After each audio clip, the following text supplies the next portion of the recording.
সকালে আমি, আব্বু, আম্মু আর জান্নাত একসাথে নাস্তা করছি। ইমন, তোর আর কয়টা পরীক্ষা আছে রে? আর 2টা। কবে শেষ হবে? এখনো 3 দিন লাগবে, মাঝখানে একদিন বন্ধ আছে। পরীক্ষা শেষ হলে আমরা সবাই গ্রামের বাড়িতে যাব, ঠিক আছে? হঠাৎ গ্রামের বাড়ি? কি জন্য? কেন, গ্রামের বাড়ি কি আমাদের বাড়ি না? আর আমাদের বাড়িতে গেলে কি হবে তোর? না, হঠাৎ করে গ্রামের বাড়িতে যেতে চাচ্ছ তাই বললাম আর কি। তোর বিয়ে তো, তাই আমরা গ্রামের বাড়িতে যাচ্ছি। আমার বিয়ে মানে? আমার কি এখন বিয়ে করার বয়স হয়েছে? তোকে এত কিছু বুঝতে হবে না, তুই আগের ভালো মতো করে পরীক্ষা দিয়ে নে, তারপর সব দেখা যাবে। এখন বিয়ের কথা শুনলে কিভাবে ভালোভাবে পরীক্ষা দেবো বলো তো? তোমরা মেজাজটাই নষ্ট করে দিলে। ধ্যাত, আর খাবোই না।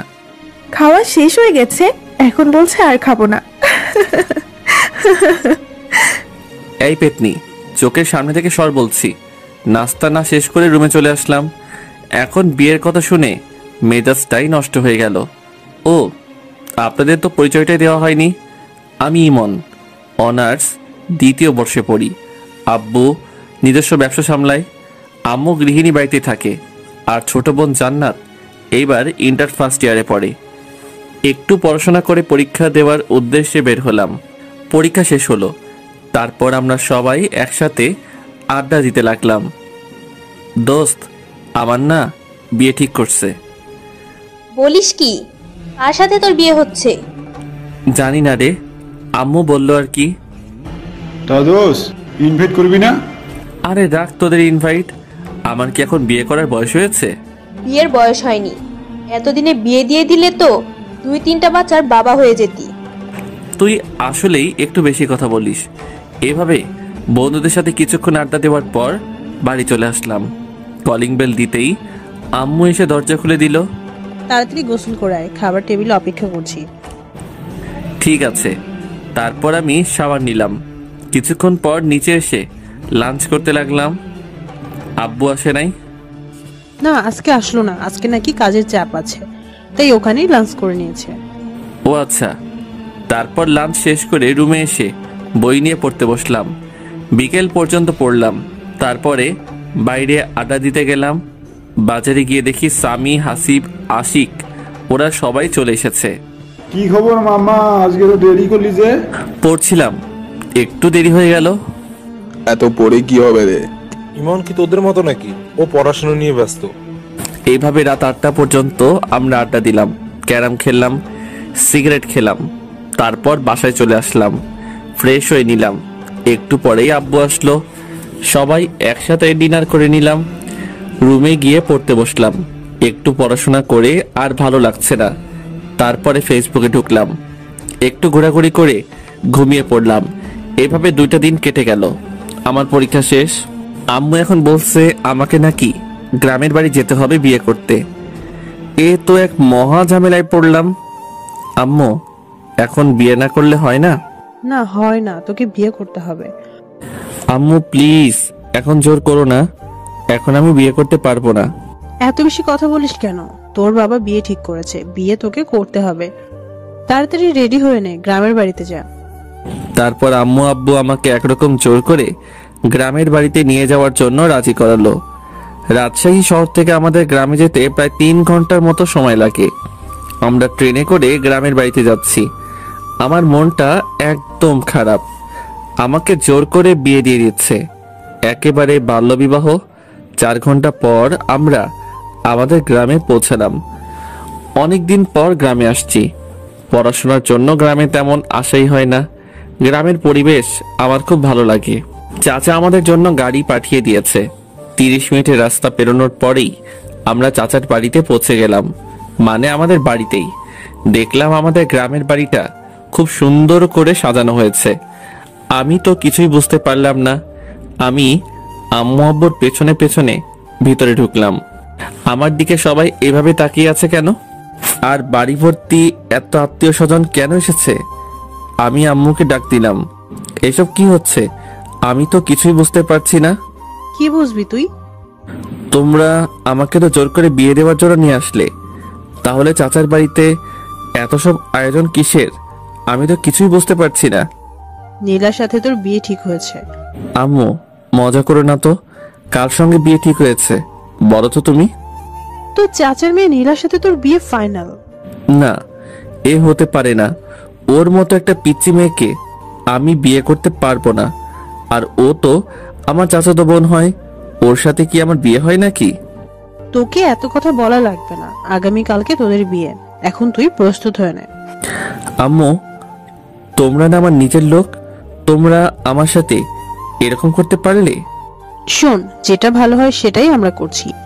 নীলা খুব ভালো মেয়ে, ওকে বিয়ে করলে তুই সুখে থাকতে পারবি। ওর মতো একটা পিচ্চি মেয়েকে আমি কোনো মতেই বিয়ে করতে পারবো না। তোমরা যা ইচ্ছা করো, আমি চলে গেলাম শহরে। এই শোন, আমরা পাকা কথা দিয়ে ফেলেছি, আর তুই এখন শহরে যাবি মানে? তোর বাবা জানতে পারলে আস্ত রাখবে না।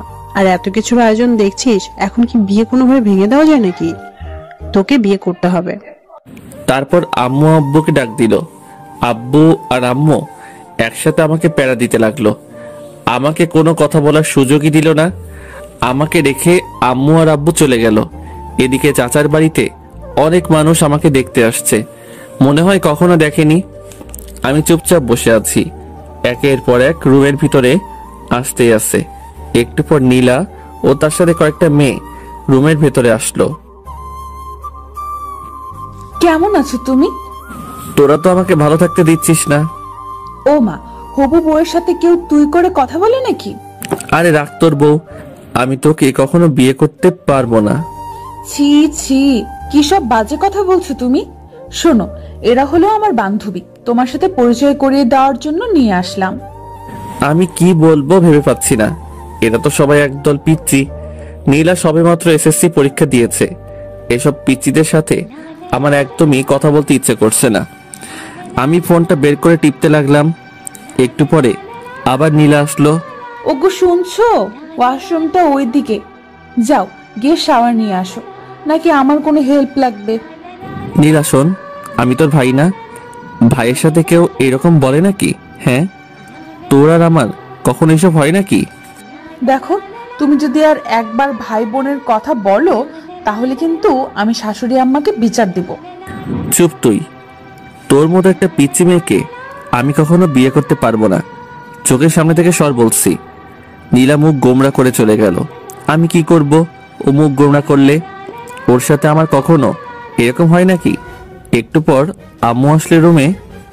এই, তুই নীলাকে কি বলেছিস? কই কিছু বলি নাই তো। বলেছে আম্মু, আমার সাথে খুব খারাপ ব্যবহার করেছে, এমনকি আমাকে মেরেছে। আরে আজব তো, আমি তোকে কখন মারলাম? আম্মু আমাকে বকাবকি করতে শুরু করলো। থাক আম্মু, ওকে আর কিছু বলো না, এরপর থেকে কিছু বললে তারপর বলবে।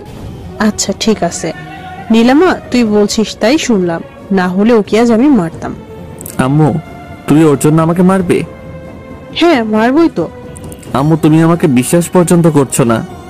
চুপ তুই, নীলা যা বলে তাই কর বলছি। আম্মু চলে গেল। নীলা শুধু চুপি চুপি হাসছে। এটা কি হলো? কিছুই হলো না, তুমি আমার কথা না শুনলে এরকমই হবে, ঠিক আছে? তুই আমার সাথে এরকম করবি? এইরকমই করব। এখন যাও বলছি, শাওয়ার নিয়ে আসো। যাব না। তোর বাপের কি? কি এত বড় কথা?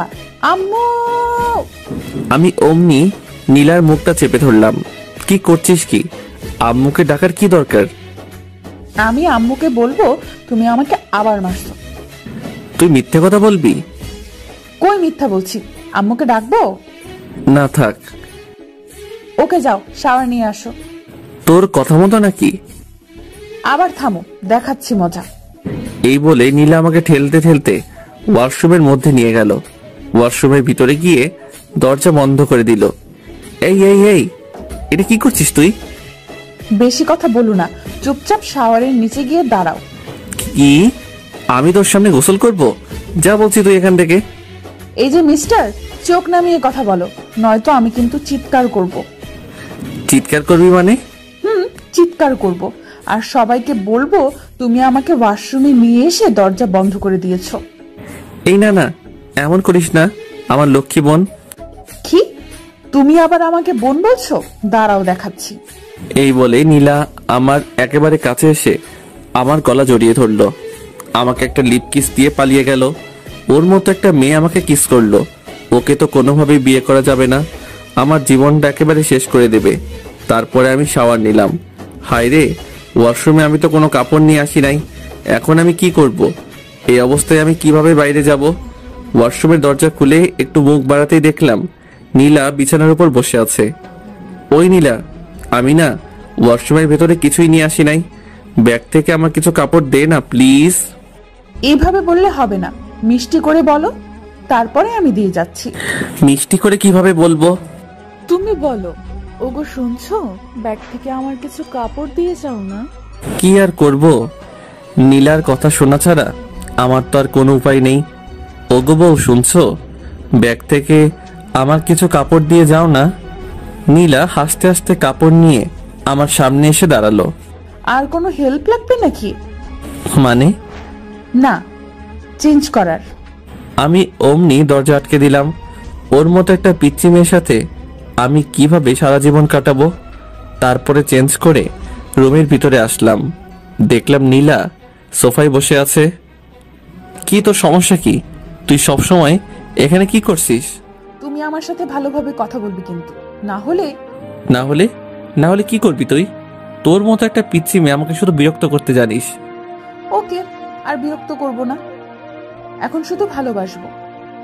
এই বলে নীলা আমার কাছে আসতে থাকলো। আমি আস্তে আস্তে পেছনে সরে যাচ্ছি।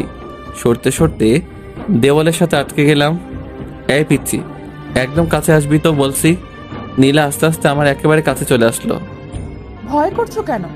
কালই তো আমাদের বিয়ে, তারপর তো সব ঠিক হয়ে যাবে, তাই না? তুই সর বলছি।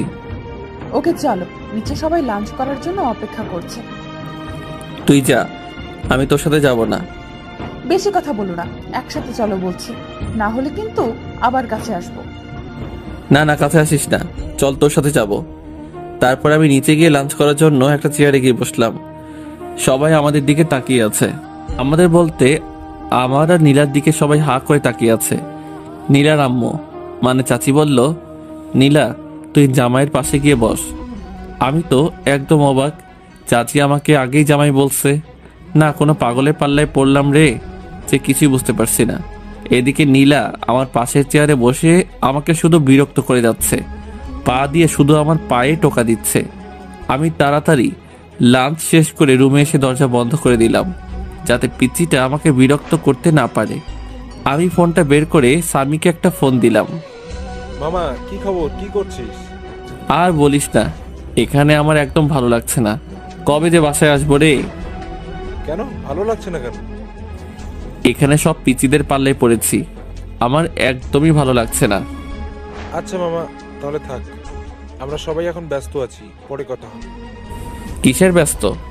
আরে তোদের বাড়িটা সুন্দর করে সাজিয়ে দিচ্ছি মামা, আসল ঘরটা এমন করে সাজিয়েছি না, খেলা হবে। রাখ তোর খেলা।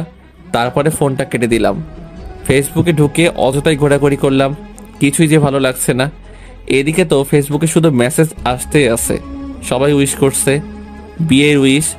আমি বুঝতে পারলাম না এত বন্ধু বান্ধব ফেসবুকে, এরা আমার বিয়ের কথা জানলো কিভাবে। তারপরে দেখলাম আশিক আমার বিয়ে নিয়ে ফেসবুকে একটা পোস্ট করেছে। মেজাজটাই তো গরম হয়ে গেল। তারপরে বিকেল হয়ে আসলো। এদিকে নীলা এসে বারবার আমাকে বিরক্ত করছে। একটু পরপরই আমার রুমে আসছে, এটা সেটা বলছে। ওর বান্ধবীরা আমাকে নিয়ে হাসাহাসি করছে। আমি বুঝতে পারলাম না ওদের মতো এক একটা পিচ্চিদের সাহস কিভাবে হয় আমাকে নিয়ে হাসাহাসি করার। আমি কিছুই বললাম না, কারণ এখানে অনেক আত্মীয় স্বজন আছে। ওরা যদি জানতে পারে তাহলে কি বলবে। তারপরে রাত হয়ে আসলো, বিয়েটা তাহলে হয়ে যাচ্ছে, আমি কিছু করতে পারছি না। কি আজব, চাচাতো বোনের সাথে বিয়ে, ভাবতেই কেমন লজ্জা লাগছে। তাও একটা পিচ্চি মেয়ে, যে কিনা এবার এসএসসি দিল মাত্র। বাইরে সবাই অনেক আনন্দ করছে, গান বাজছে খুব জোরে। আমি রুমের মধ্যে বসে আছি, নিচে সবাই যে যার মতো ব্যস্ত। রুমের মধ্যে বসে মোবাইল টিপতেছি, এমন সময় নীলা আসলো। কি ব্যাপার মশাই, একা একা রুমের মধ্যে? নিচে চলেন, সবাই অনেক মজা করছে। তোর সমস্যা কি? আমি একা থাকলে? তুই যা, আমি যাব না। শোনো, তোমাকে অনেক বলেছি তুমি আমার সাথে ভালোভাবে কথা বলবে। বলবো না। কি করবি তুই? ওকে, দেখাচ্ছি কি করি। এই, না না না না। তাহলে নিচে চলো, আমার সাথে নাচবে। কি? তোর সাথে নাচবো? তাও আবার আমি? এত অবাক হয়ে লাভ নেই, যাবে কিনা সেটা তাড়াতাড়ি বলো। কখনই যাব না, তুই যা তো। ওকে, দেখাচ্ছি। এই শোন, আমার না এত জোরে আওয়াজ একদম পছন্দ না। জোরে সাউন্ড হলে আমার মাথায় সমস্যা হয়, তার জন্যই আমি নিজে যেতে চাচ্ছি না আর কি। সত্যি বলছো? হ্যাঁ, একদম সত্যি। ওকে, তাহলে নিচে যাওয়া লাগবে না, আমরা দুজন এখানে বসে গল্প করব। এই শোন, এখন দুজন একসাথে থাকলে মানুষ কি বলবে? হ্যাঁ, কে কি বললো সেটা দেখার বিষয় না, আমি আমার জামাইয়ের সাথে বসে গল্প করছি, তাতে মানুষের কি? তোর জামাই হতে আমার বয়েই গেছে। ফিসফিস করে কি বললে? কই কিছু না তো, কিছু বলি নাই। এইভাবে দুজন অনেকক্ষণ ধরে বসে গল্প করলাম। গল্প নয় তো, অনেকটা ঝগড়ার মতো। এই নীলা শোন, আমার না এখন ঘুম পাচ্ছে, অনেক রাত হয়ে গেছে। তুই এখন যা, আমি ঘুমাবো। আর একটু থাকি না। কেন? তোমার সাথে কথা বলতে খুব ভালো লাগে। আচ্ছা, অনেক কথা বলেছিস, এখন যা, আমি ঘুমাবো। নীলা আমাকে একটা কিস করে চলে গেল। আমি এই পিচিটার জ্বালায় আস্তে আস্তে শেষ হয়ে যাচ্ছি। কি করেছে এই পিচির হাত থেকে রেহাই পাবো বুঝতে পারছি না। সকালে আম্মুর ডাকে ঘুমটা ভাঙলো, দেখলাম আম্মু আর জান্নাত এসেছে আমার রুমে। কখন উঠবে? আজ না তোর বিয়ে? বিয়ে হয়েছে তো কি হয়েছে, এত সকালে কেউ ঘুম থেকে উঠে নাকি? এখানে কত মানুষ, তুই যদি এত দেরি করে ঘুম থেকে উঠিস তাহলে সবাই কি বলবে? তোকে নিয়ে হাসাহাসি করবে যে। আচ্ছা যাও, উঠছি। তারপর আমি উঠে ফ্রেশ হয়ে নিলাম। একটু পর আবার সেই প্যারার আগমন রুমে। শুভ সকাল। অশুভ সকাল? অশুভ মানে? তোকে এত বুঝতে হবে না। তুমি আমার সাথে এভাবে কেন কথা বলো? তোর মতো একটা পিচির সাথে কিভাবে কথা বলবো শুনি? একটু মিষ্টি করে কথা বলা যায় না? সবার সাথে যেভাবে কথা বলো আমার সাথে সেইভাবে কথা বলবে। কি দরকার? আচ্ছা, আম্মুকে ডাকি। কথায় কথায় এভাবে ভয় দেখানো কিন্তু ঠিক না। আমি তোর চেয়ে অনেক বড়, আমার সাথে ভালোভাবে কথা বলবি। আমি তো ভালোভাবে কথা বলতে চাই, তুমি তো আমার সাথে ভালোভাবে কথা বলো না। তুমি আমার সাথে ভালোভাবে কথা বললে আমি আমার আম্মুর ভয় দেখাবো না। ঠিক আছে। এখন চলো, ব্রেকফাস্ট করবে। তোর সাথে ব্রেকফাস্ট করব না, তুই কালকে আমাকে অনেক জ্বালিয়েছিস। আচ্ছা, আজকে একটুও জ্বালাবো না, চলো তুমি। সত্যি তো? হ্যাঁ সত্যি, চলো। তারপর ব্রেকফাস্ট করে নিলাম। রুমের মধ্যে বসে আছি, ছাদে যাচ্ছি, ফোন টিপছি। এভাবে দুপুর হয়ে আসলো। বিয়ের আয়োজন শুরু হয়ে গেল। আমি একটা সাদা পাঞ্জাবি পরেছি, একেবারে বুড়া বুড়া লাগছে। সাদা পাঞ্জাবি আমি আগে কখনো পরি নাই, আজকে আম্মু অনেক জোরাজোরি করলো তাই পরলাম। আর বিয়েতে নাকি সাদা কাপড় পরতে হয়। একটু পরে কাজী সাহেব বিয়ে পড়াতে শুরু করলো। আমি চুপচাপ বসে আছি, সবাই ছবি তোলা নিয়ে ব্যস্ত। এদিকে শহর থেকে আমার বন্ধু বান্ধব এবং আব্বুর অনেক বন্ধু বান্ধব, অনেকে আমার বিয়েতে। বিয়ের কার্যক্রম একেবারে শেষ, এখন বাড়িতে যাওয়ার পালা। চাচা চাচি নীলাকে আমার হাতে তুলে দিল। তারা অনেক কান্নাকাটি করছে, নীলাও অনেক কান্নাকাটি করছে। আমার তো একটু একটু হাসি পাচ্ছে। যাই হোক, চুপচাপ দাঁড়িয়ে থাকলাম। একটু পর আমরা আমাদের বাড়িতে যাওয়ার জন্য রওনা দিলাম। অনেক দূরের রাস্তা, যেতে যেতে প্রায় সন্ধ্যা পেরিয়ে যাবে। নীলা আমার পাশের সিটে বসে আছে, একটু পর পর আমার দিকে তাকাচ্ছে আর হাসছে। আমি তো পিচিটার কাহিনী দেখে একেবারে অবাক, কখনো কাঁদছে কখনো হাসছে, কিছুই বুঝতে পারছি না। কিছু দূর যাওয়ার পরে নীলা আমার কাঁধে মাথা রেখে ঘুমিয়ে পড়ল। এই প্রথম নীলার মুখের দিকে ভালো করে তাকাইলাম। বাহ, পিচিটাকে দেখতে কিন্তু খুব সুন্দর লাগছে, একেবারে বউ বউ লাগছে। এই আমি কি সব ভাবছি, নীলার মতো একটা পিচি মেয়েকে নিয়ে? ওকে তো আমি কোনো দিনও বউ হিসেবে মেনে নিব না। আমি কি সব আজে বাজে চিন্তা করছি। এভাবে নানান কথা ভাবতে ভাবতে সন্ধ্যায় বাড়িতে পৌঁছে গেলাম। গাড়ি থেকে নামতেই আমি রীতিমতো অবাক। ওয়াও, আমাদের বাড়িটাকে দেখতে কি সুন্দর লাগছে, কি সুন্দরভাবে লাইটিং করা হয়েছে। বাড়িটার সৌন্দর্য দেখে আমি মুগ্ধ হয়ে যাচ্ছি। বাড়ি দেখতে দেখতেই ভেতরে চলে আসলাম। আমি আমার রুমে যাব, অমনি দেখলাম দরজায় একটা তালা ঝোলানো। তারপরে দেখলাম স্বামী, আশিক, হাসিব সবাই দরজার সামনে চলে আসলো। কি খবর? এই সন্ধ্যায় বাসর ঘরে যাওয়ার জন্য এত আগ্রহ? না, বাসর ঘরে যাব মানে? আমি তো আমার রুমে যাচ্ছিলাম। বুঝেছি ভাই, আমাদের আর বোঝাতে হবে না, আর একটু ধৈর্য ধরে অপেক্ষা কর ভাই। আমি কোনো কথা না বলে পাশের রুমে ফ্রেশ হতে চলে গেলাম। আম্মু এসে আমাকে আরেকটা পাঞ্জাবি দিল, বলল তুই এই পাঞ্জাবিটা পর। আম্মু, সাদা কালারের পাঞ্জাবি পরতে একদম ভালো লাগে না। আমি এখন পাঞ্জাবি পরবো কেন? আমি এখন টি শার্ট পরবো। বাসুরাতে কেউ টি শার্ট পরে নাকি? আচ্ছা তুই থাম, আমি সাদাটা চেঞ্জ করে অন্য একটা কালারের পাঞ্জাবি নিয়ে আসছি। আচ্ছা ঠিক আছে। ফ্রেশ হয়ে বন্ধুদের সাথে আড্ডা দিতে লাগলাম। সবাই মিলে অনেক মজা করছি। সবাই তো শুধু বাসর ঘর করছে। আমার তো শুনতে একদমই ভালো লাগছে না। রাত 11টা বেজে গেল। আম্মু আব্বু এসে আমাকে বকাবকি করতে শুরু করে দিল।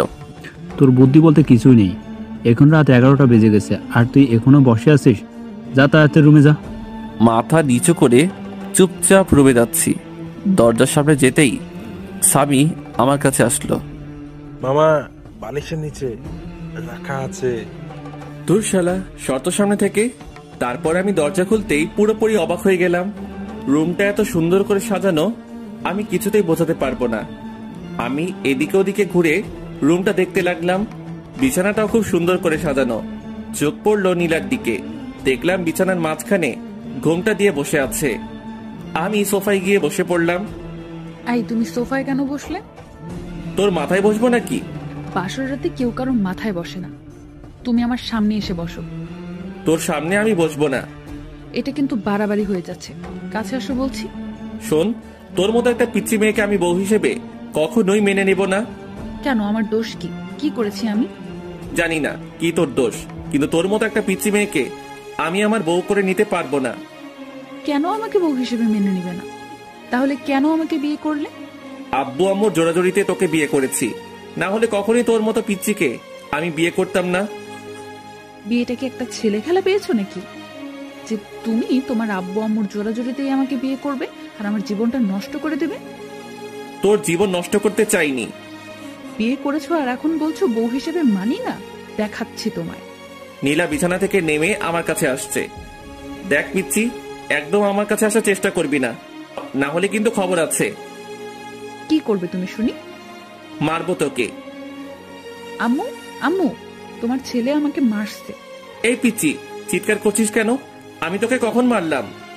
মারতে চেয়েছো তো নাকি? মারতে চেয়েছি কিন্তু মারি নাই তো। আচ্ছা তোকে মারবো না, এখন আমি ঘুমাবো, আর একটা কথাও বলবি না। ওই বাসর রাতে কেউ ঘুমায় নাকি? আর তুমি বিছানায় চলো। সোফায় কেন বসে আছো? তোর কাছে আমি যাব না, আমার থেকে দূরে থাকবি। কি দূরে থাকবো? দাঁড়াও দেখাচ্ছি। এই বলে নীলা আমার কোলে এসে বসলো। এই পিচ্চি, কি করছিসটা কি? ওঠ বলছি। উঠবো না, আর তুমি এত কথা বলবে না, না হলে কিন্তু আমি চিৎকারও করব, তখন বুঝবে কি হয়। না, চিৎকার করিস না। তারপরে নীলা আমার হাত ধরে আমাকে বিছানায় নিয়ে গেল। তোর সঙ্গে একসাথে ঘুমাতে পারবো না। ঘুমাতে কে বলছে? তাহলে দেখবে। কি দেখবো? এই বলে নীলা আমাকে ধাক্কা দিয়ে বিছানায় ফেলে দিল। তারপরে আমার বুকের উপরে উঠে গলা জড়িয়ে ঠোঁটে ঠোঁট লাগিয়ে দিল। নীলা আমার বুকের উপরে থাকায় আমি কিছুতেই ওকে নামাতে পারছি না, আর এদিকে কিছু বলতেও পারছি না, কারণ চার ঠোঁট একসাথে বন্দী হয়ে আছে।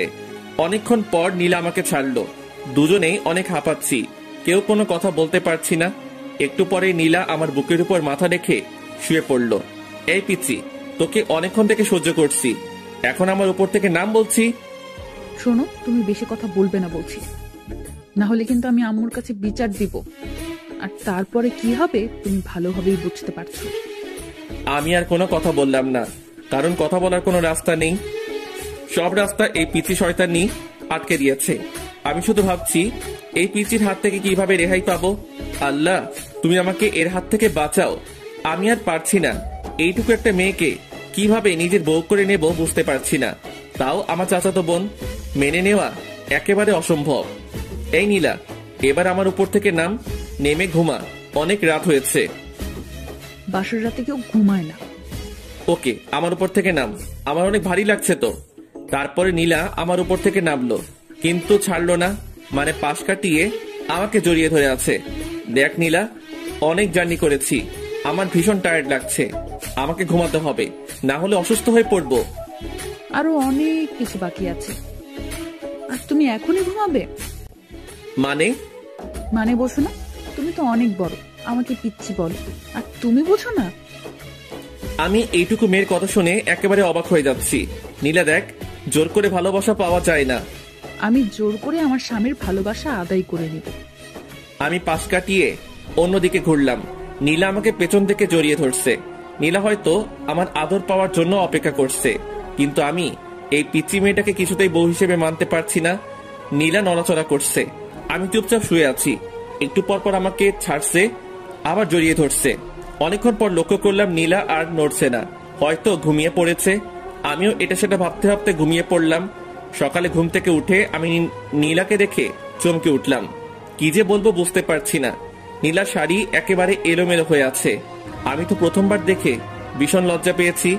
এইটুকু একটা পিচ্চি মেয়ে যে কিনা নিজের শাড়ি সামলাতে পারে না, সে আমাকে কিভাবে সামলাবে? আমি অন্যদিকে তাকিয়ে নীলার শাড়িটা ওর গায়ের উপর দিতেই ও আমার হাত চেপে ধরলো। আমি বুঝতে পারলাম ও মজা করছে, মানে জেগে আছে। হাত ছাড় বলছি। চলো, তোমার জন্য অপেক্ষা করছিলাম। কোথায় যাব? গোসল করতে। আমি এত সকালে গোসল করি না। এখন থেকে প্রতিদিন সকালে গোসল করতে হবে। বললাম তো আমি সকালে গোসল করি না, তুই যা। এই রাতে কি করলে ভুলে গেছো? এখন গোসল করবে না বললেই হবে? চলো বলছি। এই ওয়েট, রাতে কি করলাম মানে? তুই কি বলতে চাচ্ছিস? ওসব কথা আমি বলতে পারবো না, তুমি তাড়াতাড়ি গোসল করবে, চলো। এই বলে নীল আমাকে টানতে টানতে ওয়াশরুমের মধ্যে নিয়ে গেল। আমি তো একেবারে ভেবাচেকা খেয়ে গেলাম। নীলের সাথে এসব কি করলাম আমি, ভাবতে লজ্জা লাগছে। নীলা শাওয়ার ছেড়ে দিল, অমনি আমার ধ্যান ভেঙে গেল। এই কি করছিসটা কি? কেন, গোসল করছি। তাই বলে দুজন একসাথে? তুই বাইরে যা। এই শোনো, এখন থেকে দুইজন একসাথে গোসল করবো, ঠিক আছে? না, একসাথে কখনোই গোসল করব না। তুই বের হয়ে যা বলতেছি। নীলা আমাকে জড়িয়ে ধরলো, দুজনেই কাক ভেজা হয়ে ভিজে গেছি। তারপরে নীলা আমাদের কাপড়গুলো ছাদে শুকাতে দিয়ে আসলো। আমি রুমের মধ্যে বসে আছি। একটু পর নীলা আসলো, এসে চিরুনি করতে লাগলো। নীলা একটু পর পর আমার দিকে তাকাচ্ছে আর হাসছে। আমি তো শুধু রাতের কথাই ভাবতেছি, কি করলাম এগুলা। জান্নাত রুমের মধ্যে আসলো। ভাইয়া, তোমরা নিচে চলো, ব্রেকফাস্ট করার জন্য সবাই বসে আছে। তারপরে আমরা তিনজন একসাথে নিচে গেলাম, গিয়ে ব্রেকফাস্ট করতে লাগলাম। আম্মু খাবার সার্ভ করে দিচ্ছে। বড় আম্মু, এগুলো আমাকে দাও, আমি সার্ভ করে দিচ্ছি। তুমি বরং বসে পড়ো, একসাথে খেয়ে নাও। এই পাগলি মেয়ে, এখন তো আমি তোর বড় আম্মু নই, এখন আমাকে শুধু আম্মু বলে। ঠিক আছে আম্মু, তুমি বসে পড়ো, আমি সার্ভ করছি। এই না, তুই তো অনেক ছোট, তুই এখন এগুলো করবি না, বড় হয়ে তারপরে করবি। ঠিক আছে আম্মু। তারপর আমি ব্রেকফাস্ট শেষ করে ছাদে গেলাম। বসে বসে শুধু রাতের কথাই ভাবছি, কি বলতে কি করে ফেললাম। একটু পরে আশিক, হাসিব, সামি এরা ছাদে আসলো। কি খবর মামা, কেমন এনজয় করলি? খুব ভালো, তোরাও এবার একটা করে বিয়ে করে ফেল। করব, সময় হলে ঠিকই করব। তাড়াতাড়ি। এভাবে বন্ধুদের সাথে অনেকক্ষণ আড্ডা দিলাম। একটু পর নীলার বাড়ির লোকজন আসবে। আব্বু আমাকে বাড়িতে থাকতে বলতেছে। আশিক, হাসিব এরা সবাই নিচে চলে গেল, ওদের নাকি কিছু কাজ আছে। আমি ছাদে বসে আছি, রুমে যাচ্ছি না, কারণ রুমে গেলে নীলা দুষ্টামি করতে শুরু করবে। কিছুক্ষণ পর নীলা আমাকে খুঁজতে খুঁজতে ছাদে চলে আসলো। তুমি এখানে কি করছো? আর আমি তোমাকে সারা বাড়ি খুঁজে পাচ্ছি না। আমাকে কেন খুঁজছিস? না, এমনি। তুমি আমার কাছাকাছি না থাকলে আমার ভালো লাগে না। কিন্তু আমার তোর কাছে থাকতে একদম ভালো লাগে না, তাই তোর থেকে দূরে আছি। যা, এখন তুই নিচে যা, আমাকে আমার মতো থাকতে দে। শোনো, তুমি কিন্তু এরকম করলে আমি আম্মুর কাছে বিচার দিব। কি বারবার আম্মু আম্মু করে ভয় দেখাস? যা তো চোখের সামনে থেকে। নীলা ছাদ থেকে নিচে চলে গেল। একটু পর আম্মুকে ডেকে নিয়ে আসলো ছাদে। এই, তুই বৌমার সাথে ভালোভাবে কেন কথা বলি? কই, ভালোভাবেই তো কথা বলি। না আম্মু, আমার সাথে একদম ভালোভাবে কথা বলে না, আমাকে শুধু কথায় কথায় ধমক দেয়। এরপর থেকে যদি বৌমার সাথে এরকম ব্যবহার করিস তাহলে কিন্তু খবর আছে। তোর আব্বুর সাথে সবকিছু বলবো, তারপর বুঝবি। না আম্মু, এরপর থেকে আর ধমক দিয়ে কথা বলবো না। এবার থেকে ভালোভাবে কথা বলবো, ঠিক আছে? আচ্ছা ঠিক আছে, এরপর থেকে আর যেন এরকম কিছু না শুনি। আচ্ছা ঠিক আছে আম্মু, তারপরে আম্মু চলে গেল। নীলা মুচকি হাসছে। এই পিচ্ছি, আমাকে বারবার বকা খাওয়াতে তোর বুঝি ভালো লাগে? না, একদমই ভালো লাগে না। আমার প্রাণের স্বামী ছোট বাচ্চাদের মতো তার আম্মু আব্বুর কাছে বকা খায়, এগুলো আমার একদমই ভালো লাগে না। তাহলে কেন বারবার আম্মুর কাছে বিচার দিস? কারণ তুমি আমার সাথে ভালোভাবে কথা বলো না, আমার কথা একটাও শোনো না। আচ্ছা, এবার থেকে শুনবো। আর শোন, রাতের ওই বিষয়টার জন্য সরি। আসলে আমি ঘুমের মধ্যে কি করেছি বুঝতে পারি নাই। প্লিজ তুই কিছু মনে করিস না। কি হলো, হাসছিস কেন? তুমি তো রাতে কিছুই করোনি, আমি এমনিতেই মজা করে ওগুলো বলেছিলাম। কি শয়তাননি, তুই আমার সাথে একদম এগুলো করবি না। আচ্ছা, এবার থেকে আর ওরকম করব না। চলো এবার নিচে চলো। নিচে যাচ্ছি। এমন সময় নীলা চিৎকার দিয়ে উঠলো। অমনি আম্মু আর জান্নাত চলে আসলো। কি হয়েছে, চিৎকার করলি কেন? আম্মু পায়ে মচকা লেগেছে। কি ব্যাপার ইমন, তুই থাকতে নীলার পায়ে মচকা লাগলো কিভাবে? আজব তো, ওর পায়ে মচকা লাগলে সেটা আমি কিভাবে বলবো? আম্মু, আমি কিছুতেই হাঁটতে পারছি না, পায়ে খুব ব্যথা করছে। ইমন, তুই নীলাকে কোলে করে রুমে নিয়ে যা। কি? আমি কাউকে কোলে নিতে পারবো না। যেটা বলছি সেটা কর। কি আর করব? নীলাকে কোলে করে রুমে নিয়ে গেলাম। আম্মু ফ্রিজ থেকে বরফ দিয়ে গেল আর বলল নীলার পায়ে বরফ দিয়ে দিতে। আমি আম্মুর কথা মতো নীলার পায়ে বরফ দিয়ে দিলাম। নীলা শুধু আমার দিকে তাকিয়ে মুচকি হাসছে। হাসছিস কেন? আমি কোনো ব্যথা পাইনি, শুধু তোমার কোলে ওঠার জন্য এগুলো করলাম। কি? থাম, তোকে দেখাচ্ছি। এই বলে আমি নীলাকে বালিশ দিয়ে মারতে শুরু করলাম। নীলা দৌড়ে দৌড়ে পালাচ্ছে, আমিও ওর পিছু পিছু দৌড়াচ্ছি। তারপরে এই বলে আমি নীলাকে বালিশ দিয়ে মারতে শুরু করলাম। নীলা দৌড়ে দৌড়ে পালাচ্ছে, আমিও ওর পিছু পিছু দৌড়াচ্ছি। তারপরে নীলা হোঁচট খেয়ে মেঝেতে পড়ে গেল।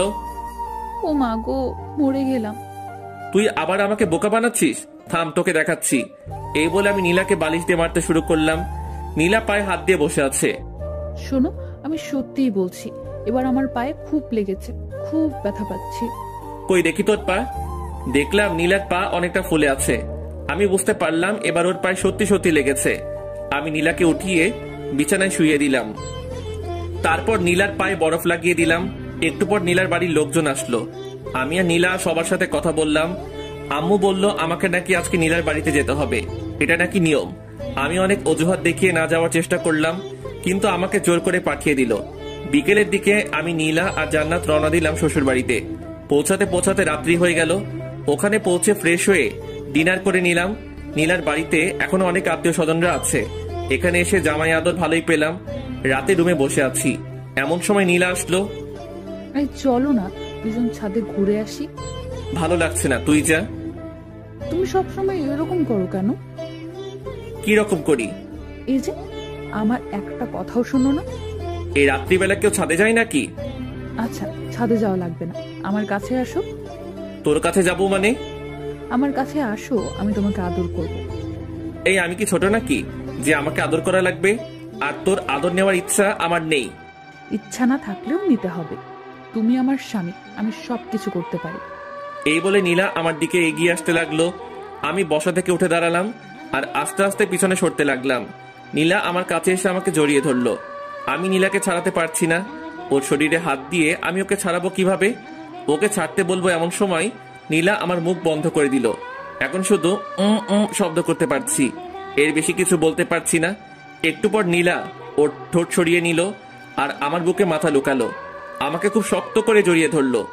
তুই আমার ইচ্ছার বিরুদ্ধে এগুলো করতে পারিস না, আমি তোকে বউ হিসেবে মানি না। আস্তে আস্তে সব মেনে নেবে, এখন শুধু আমাকে সহ্য করো।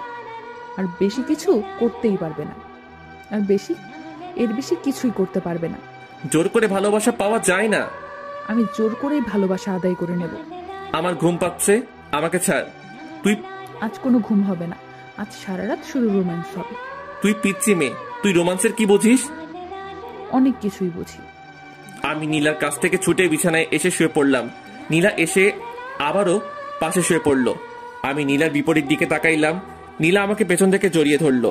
আমি বারবার ছাড়তে বললাম, কিন্তু ও ছাড়লো না। আসলে নীলা আমার কোনো কথাই শোনে না, ওর যেটা মন চায় সেটাই করে। নীলা জোর করে আমার মাথা ওর দিকে ঘুরিয়ে নিল। এই কি চাস তুই বলতো? আমার দিকে তাকিয়ে দেখো, আমার কি লাগবে? সেটা তুই কখনোই পাবি না, বৃথা চেষ্টা করিস না, আমাকে ছেড়ে দে। নীলা এবার চোখ বড় বড় করে তাকালো। আমার তো কেমন ভয় লাগছে ওকে দেখে। নীলা এবার আমার চুল ধরে আমার মাথা ওর বুকের মধ্যে জড়িয়ে ধরলো। আমি ছটফট করতে লাগলাম। এইটুকু একটা পিচ্চি মেয়ের কারবার দেখে আমি জোরে নড়াচড়া করতে পারছি না। নীলা খুব শক্ত করে আমার চুল ধরে আছে, একটু নড়তেই আমার চুলে লাগছে। এইভাবে নীলার অত্যাচার সহ্য করতে হলো প্রায় 2 ঘন্টার মতো। নীলা ঘুমিয়ে পড়েছে, কিন্তু আমাকে ছাড়ছে না। আমি কোনোভাবেই ওর কাছ থেকে নিজেকে ছাড়াতে পারলাম না। ভাবছি কি করা যায়। মাথায় একটা বুদ্ধি এলো। এখান থেকে বাড়িতে গিয়ে আমি ঢাকায় চলে যাব। ঢাকায় গিয়ে একটা জব করব, আর নীলাকে বাসায় রেখে যাব, যাতে ওর অত্যাচার আমাকে না সহ্য করতে হয়। বাহ, দারুণ বুদ্ধি পেলাম। একটু পরে আমি ঘুমিয়ে পড়লাম। সকালে ঘুম থেকে উঠে আমি আজকেও অবাক। নীলা শাড়ির মধ্যে আমাকে পিছিয়ে নিয়েছে, একেবারে 2-3টা প্যাচ দিয়েছে। কি করব বুঝতে পারছি না। এখান থেকে বেরোতে লাগলে নীলার শাড়ি খুলে যাবে। আমি খুব ভালোভাবে বুঝতে পারছি এগুলো ও নিজের ইচ্ছাতেই করে। না জানি ঘুমের মধ্যে আরো কত কিছুই না করে। আমি নীলার শাড়ির মধ্যে থেকে বের হওয়ার চেষ্টা করছি, কিন্তু বের হতে পারছি না। আমি একটু নাড়াচাড়া করতেই নীলা চোখ খুলল। আমি জানতাম তুমি আমার কাছে আসবেই। এই চুপ কর, আমার মোটেও তোর কাছে আসার কোনো ইচ্ছা নেই। তুই আমাকে তোর শাড়ির মধ্যে প্যাচ দিয়েছিস। ওমা, আমি কোথায় প্যাচ দিলাম? তুমি নিজেই এসেছো, আমি বুঝতে পারছি। এই চুপ, আর একটা কথা বলবি না। আমাকে বের হতে দে। তারপরে নীলা ওর শাড়ি খুলে ফেললো। আমি চুপচাপ বিছানা থেকে উঠে ওয়াশরুমে গেলাম। আমি ফ্রেশ হয়ে আসলাম। তারপরে নীলা ফ্রেশ হতে গেল। একটু পরে নিচে গেলাম ব্রেকফাস্ট করতে। ব্রেকফাস্ট করছি এমন সময় চাচি বলল, এখন তো আর চাচি না, এখন আমার শাশুড়ি আম্মা। ইমন, তুমি তো আর গ্রামে আসো না। আজকে নীলার সাথে গ্রামটা ঘুরে দেখো, ঠিক আছে? আচ্ছা ঠিক আছে। আমি কি ভাইয়ের সাথে যেতে পারি না? অবশ্যই, তুমিও যাবে। একসাথে সবাই গ্রামটা ঘুরে দেখবে। আচ্ছা ঠিক আছে, আমরা এখনই যাব। তারপর ব্রেকফাস্ট শেষ করে আমরা 3 জন বেরিয়ে পড়লাম গ্রামটা ঘুরে দেখতে। গ্রাম আমার ভীষণ ভালো লাগে। এখানকার পরিবেশটা কত সুন্দর, কোনো শব্দই নেই। গ্রামের পাশে একটা নদী আছে, নদীর পাশ দিয়ে ঘুরে বেড়াচ্ছি। নদীর সৌন্দর্য অনেক, দুপাশে অনেক কাশফুল। এইভাবে নীলার অত্যাচার আর সকালে বিকেলে গ্রামের সৌন্দর্য দেখে দেখে 2টা দিন কেটে গেল। আজ সকালে আমরা শহরে যাব। সবাই নিজ নিজ রেডি হচ্ছি। সবার কাছ থেকে বিদায় নিয়ে রওনা দিলাম শহরের উদ্দেশ্যে। আমাদের বাসায় পৌঁছাতে পৌঁছাতে দুপুর পেরিয়ে গেল। বাসায় এসে ফ্রেশ হয়ে নিলাম। আম্মু লাঞ্চ করার জন্য ডাকলো, কিন্তু লাঞ্চ করলাম না, অনেক টায়ার্ড। তাই সরাসরি রুমে গিয়ে ঘুমিয়ে পড়লাম। বিকেলের দিকে ঘুম ভাঙলো। ঘুম ভাঙতে দেখলাম আমার পাশে নীলা ঘুমিয়ে আছে। আমি উঠে ফ্রেশ হয়ে নিলাম। তারপরে বাইক নিয়ে বেরিয়ে পড়লাম। অনেক দিন থেকে বন্ধুদের সাথে আড্ডা দেওয়া হয়নি। আমি বাজারে পৌঁছালাম। বাড়ি থেকে বের হওয়ার সময় সবাইকে ফোন দিয়ে চলে আসতে বলেছি, কিন্তু এখনো কেউই আসেনি। কিছুক্ষণ অপেক্ষা করার পর আশিক আসলো। কি খবর, কেমন আছিস? এই তো ভালো আছি, তুই কেমন আছিস? বিয়ে করে তো আমাদের ভুলে গেলি। আরে না, তোদের সবাইকে খুব মিস করি। ও আচ্ছা, ভাবির কি খবর, কেমন আছে? হ্যাঁ ভালো আছে। এইভাবে দুজনে বসে গল্প করছি।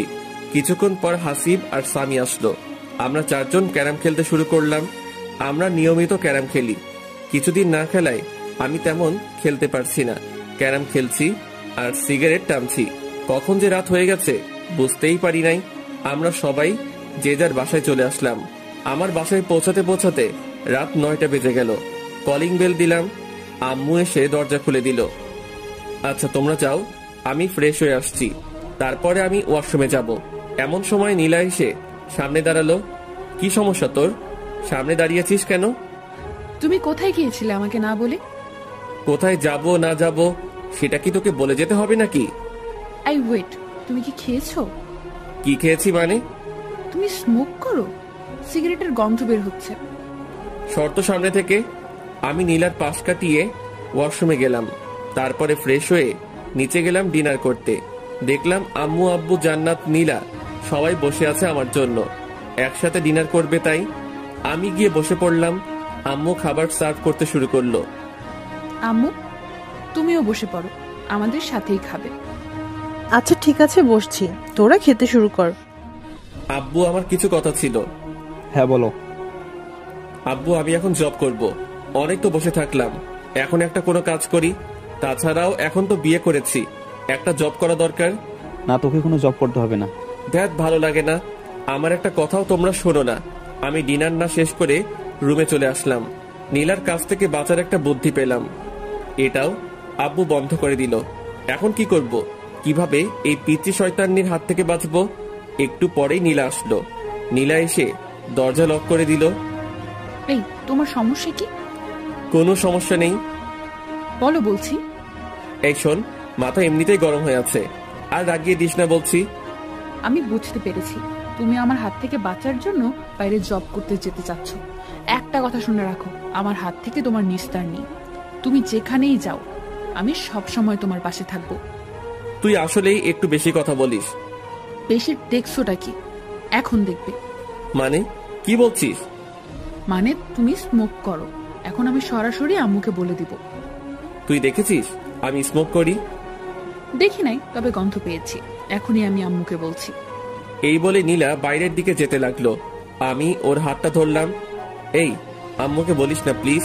এর আগে আম্মু অনেক বকাবকি করেছিল, এমনকি আমাকে চর মেরেছিল। আচ্ছা বলবো না, আমার কয়েকটা শর্ত আছে।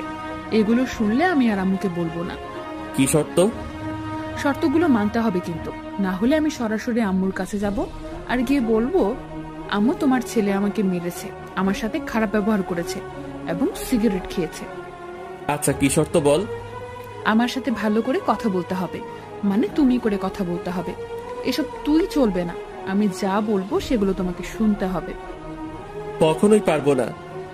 ওকে, তাহলে যাই আম্মুর কাছে, গিয়ে বলি তার ছেলে সিগারেট টানার গল্প। না বলিস না। তাহলে আমার কথা শুনতে হবে। আচ্ছা ঠিক আছে, শুনবো। থ্যাংক ইউ, এ বলে একটা কিস বসিয়ে দিল। আমি শুধু মাথা নিচু করে থাকলাম, কিছুই করতে পারছি না। আবার একটা বুদ্ধি বের করতে হবে। আই, কি ভাবছো? না কিছু না। ওকে, তাহলে এখন আমাকে একবার জড়িয়ে ধরো। পারবো না, সর। দুইটা অপরাধ করলে। দুইটা মানে? এক, আবার তুই করে কথা বলছো, আর দুই, আমার কথা শোনো নাই। আচ্ছা তুমি করে না বললে হয় না? না হয় না, জড়িয়ে ধরো বলছি। কি আর করব, ইচ্ছা না থাকা সত্ত্বেও নীলাকে হালকা করে জড়িয়ে ধরলাম। নীলা মুচকি হাসলো আর আমাকে শক্ত করে জড়িয়ে ধরলো। নীলা প্লিজ, তুমি আমার কাছ থেকে স্বামীর অধিকার চেও না। আচ্ছা চাইবো না, সময় হলে তুমি এমনিতেই দিবে। আচ্ছা ঠিক আছে, এখন ঘুমাই তাহলে। ঠিক আছে চলো। আজ অন্যদিকে তাকিয়ে ঘুমানোর আগেই নীলা আমাকে সামনাসামনি জড়িয়ে ধরলো। কি করব কিছুই বুঝতে পারছি না।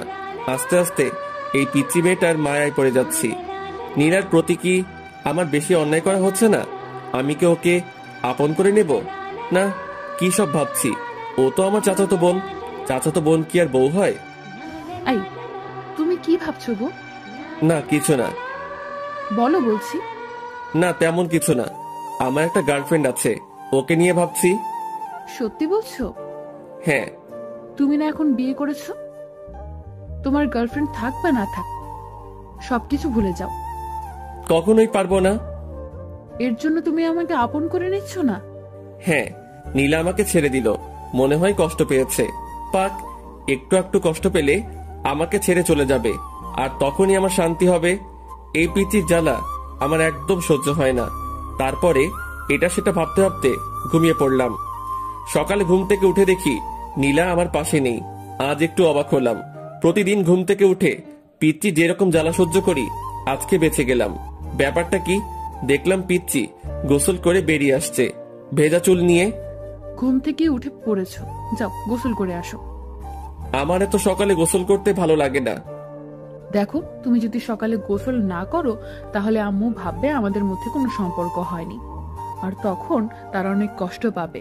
তার চেয়ে বরং তুমি গোসল করে আসো। তুই এত কিছু বুঝিস কিভাবে? আবার তুই করে বলছো? ও সরি সরি, তুমি আসলে একটা পিচ্চি। তারপরে আমি ওয়াশরুমে গিয়ে শাওয়ার নিলাম। গোসল শেষ করে রুমে আসতে দেখলাম নীলা চিরুনি করছে। নিচে চলো, আম্মু খাওয়ার জন্য ডাকতে এসেছিল। চল। I stop. আমি তোর থেকে বয়সে ছোট হলে কি হবে, আমি তোর বড় ভাবি। তুই আমাকে রেসপেক্ট দিয়ে কথা বলবি। চলো। তারপর নিচে গিয়ে ব্রেকফাস্ট করতে শুরু করলাম। এমন তুই আজকে নীলিমাকে তোদের কলেজে ভর্তি করে দে, আমি প্রিন্সিপালের সাথে কথা বলছি। তাহলে ভালোই হবে, বাড়ি 3 জন একসাথে কলেজে যাবে। কিছুই বললাম না, কারণ আমি আব্বুর কথার উপর দিয়ে কিছু বলি না। ব্রেকফাস্ট শেষ করে রুমে গিয়ে ভার্সিটিতে যাওয়ার জন্য রেডি হলাম। নীলাও আসলো, রেডি হচ্ছে। ও আজকে কলেজে ভর্তি হবে। রাতে যে কথা বললাম, ওর তো মন খারাপ হয়েছিল। এখন কলেজে ভর্তি হওয়ার কথা শুনে একটু হাসি খুশি লাগছে। আমি বাইরে গিয়ে বাইক নিয়ে দাঁড়িয়ে আছি। এদিকে জান্নাতের আর নীলার আসার কোনো নামগন্ধই নেই। অনেকক্ষণ হয়ে গেল, এখনো আসছে না। আমি ওদেরকে ডাকতে গেলাম, যেতেই দেখি ওরা বেরিয়ে আসছে। এতক্ষণ সময় লাগে নাকি? না, আসলে ভাবি আজকে কলেজে প্রথম যাচ্ছে, তার জন্য একটু সাজিয়ে দিচ্ছিলাম আর কি। তাই না নীলু ভাবি? তোদের লেকচার বন্ধ করে বাইকে উঠবি নাকি আমি যাব? এই না, উঠছি। আগে নীলা উঠলো, তারপরে জান্নাত উঠলো। আমি বাইক স্টার্ট দিয়ে ভার্সিটির দিকে যেতে লাগলাম। কেমন লজ্জা লজ্জা লাগছে, নিজের বউকে নিয়ে ভার্সিটিতে যাচ্ছি, তাও আবার পিচ্ছি। কেমনটা লাগে? ভার্সিটিতে পৌঁছে বাইকটা পার্ক করে আমি নীলাকে নিয়ে প্রিন্সিপালের রুমের দিকে যাচ্ছি। সবাই আমাদের দিকে তাকিয়ে আছে। এই, সবাই আমাদের দিকে তাকিয়ে আছে কেন? তোর মতো একটা পিচ্ছি মেয়ে ভার্সিটিতে এসেছে, তাই সবাই তাকিয়ে আছে। নীলা কোনো কথা বলল না। আমি সরাসরি প্রিন্সিপালের রুমে গেলাম। আসসালামু আলাইকুম, আসতে পারি স্যার? ওয়ালাইকুম আসসালাম। আরে ইমন জি, এসো এসো, ভেতরে এসে বসো। জি ধন্যবাদ স্যার। তা হানিমুন বাদে এখনই ভার্সিটিতে আসতে হলো? আমি আর নীলা দুজনে মাথা নিচু করলাম। আমার মতো নীলাও হয়তো লজ্জা পেয়েছে। আরে লজ্জার কিছু নেই, বিয়ে করেছে তো কি হয়েছে, বিয়ে তো করতেই হবে তাই না? হ্যাঁ স্যার। এই যে ছাত্রের বউ ছাত্রী, নাম কি তোমার? নীলা। শুধু নীলা নাকি দুজনের মিল করে নীলা ইসলাম? নীলা মাথা নিচু করে মুচকি হাসলো। আচ্ছা ঠিক আছে, আর লজ্জা দিচ্ছি না, আমি সব ব্যবস্থা করে রেখেছি, তুমি শুধু এখানে একটা সাইন করো। নীলা সাইন করলো। নীলা শোনো, তোমার সিলেবাস দেখে তুমি ভার্সিটির লাইব্রেরি থেকে প্রয়োজনীয় বইগুলো সংগ্রহ করে নিও। ঠিক আছে স্যার। তারপর আমি আর নীলা প্রিন্সিপাল স্যারের রুম থেকে বেরিয়ে আসলাম। এই শোনো, আমাকে আমার ক্লাসটা দেখিয়ে দাও। ওইদিকে যা। ওইদিকে বললে হবে না, আমাকে পৌঁছে দিয়ে আসো। আমি নীলাকে ওর ক্লাসরুমের দিকে এগিয়ে দিলাম। ভার্সিটির সব ছেলে মেয়ে আমাদের দুজনের দিকে তাকিয়ে আছে। তাকাবেই না কেন? আজ পর্যন্ত আমার পাশে আমার 2-3টা বান্ধবী ছাড়া অন্য কাউকে দেখিনি। আজ হঠাৎ করে আমার পাশে নীলাকে দেখে হয়তো সবাই তাকিয়ে আছে। আমি নীলাকে ওর ক্লাসরুমটা দেখিয়ে দিলাম। তারপরে আমি সরাসরি আমাদের আড্ডা দেওয়ার জায়গায় চলে গেলাম। আমাকে দেখে সবাই চমকে উঠলো। মামা, তুই ভার্সিটিতে? আজব ব্যাপার তো। আমারও তো একই কথা, তুই হঠাৎ ভার্সিটিতে আসলি মানে? কেন, আমার কি ভার্সিটিতে আসা বারণ আছে নাকি? না, বারণ নেই, তবে তুই মাত্র 5 দিন হলো বিয়ে করলি, আর আজকে ভার্সিটিতে চলে আসলি। ভাবির সাথে রোমান্স করবি, সেটা না করে হঠাৎ ভার্সিটিতে, তাই আমরা সবাই একটু অবাক হলাম আর কি। তোরা জানিস না, তোদের ছাড়া আমার একদমই ভালো লাগে না, তাই তো ভার্সিটিতে চলে আসলাম। থাক, হয়েছে হয়েছে, এখন বিয়ে করেছিস, আর কদিন পর তো আমাদের চিনতেই পারবি না। এখনই চিনতে পারছি না। তা ভাবি কোথায়? পড়াশোনা করতে হবে না? হ্যাঁ, পড়াশোনা তো করাতেই হবে। আজকে তো ইন্টার ফার্স্ট ইয়ারে ভর্তি করে দিলাম। কোন কলেজে মামা? এই ইমনের বউ, ইমন যে কলেজে ইচ্ছা ভর্তি করে দেবে, তোর এত জানা দরকার কি? না, ভাবিকে দেখে শুনে রাখার দায়িত্ব তো আমাদের সবারই, তাই না? তোকে এত দায়িত্ব বহন করা লাগবে না, এখন নিজের জন্য কাউকে খোঁজে নে। আমার ভাগ্যে মনে হয় কেউ নেই। আমরা সবাই এভাবে কিছুক্ষণ আড্ডা দেওয়ার পর ক্লাস করতে গেলাম। 2টা ক্লাস করলাম, আর ভালো লাগছে না। তারপরে আমি, আশিক, হাসিব, সামি 4 জন গেলাম বাজারের দিকে। বাজারে গিয়ে ক্যারাম খেললাম, ধোয়া ছাড়লাম, আর কিছুক্ষণ আড্ডা দিলাম। একটু পরে ফোনটা বেজে উঠলো। ফোন বের করে দেখলাম জান্নাত ফোন দিয়েছে। হ্যালো ভাইয়া, তুমি কোথায়?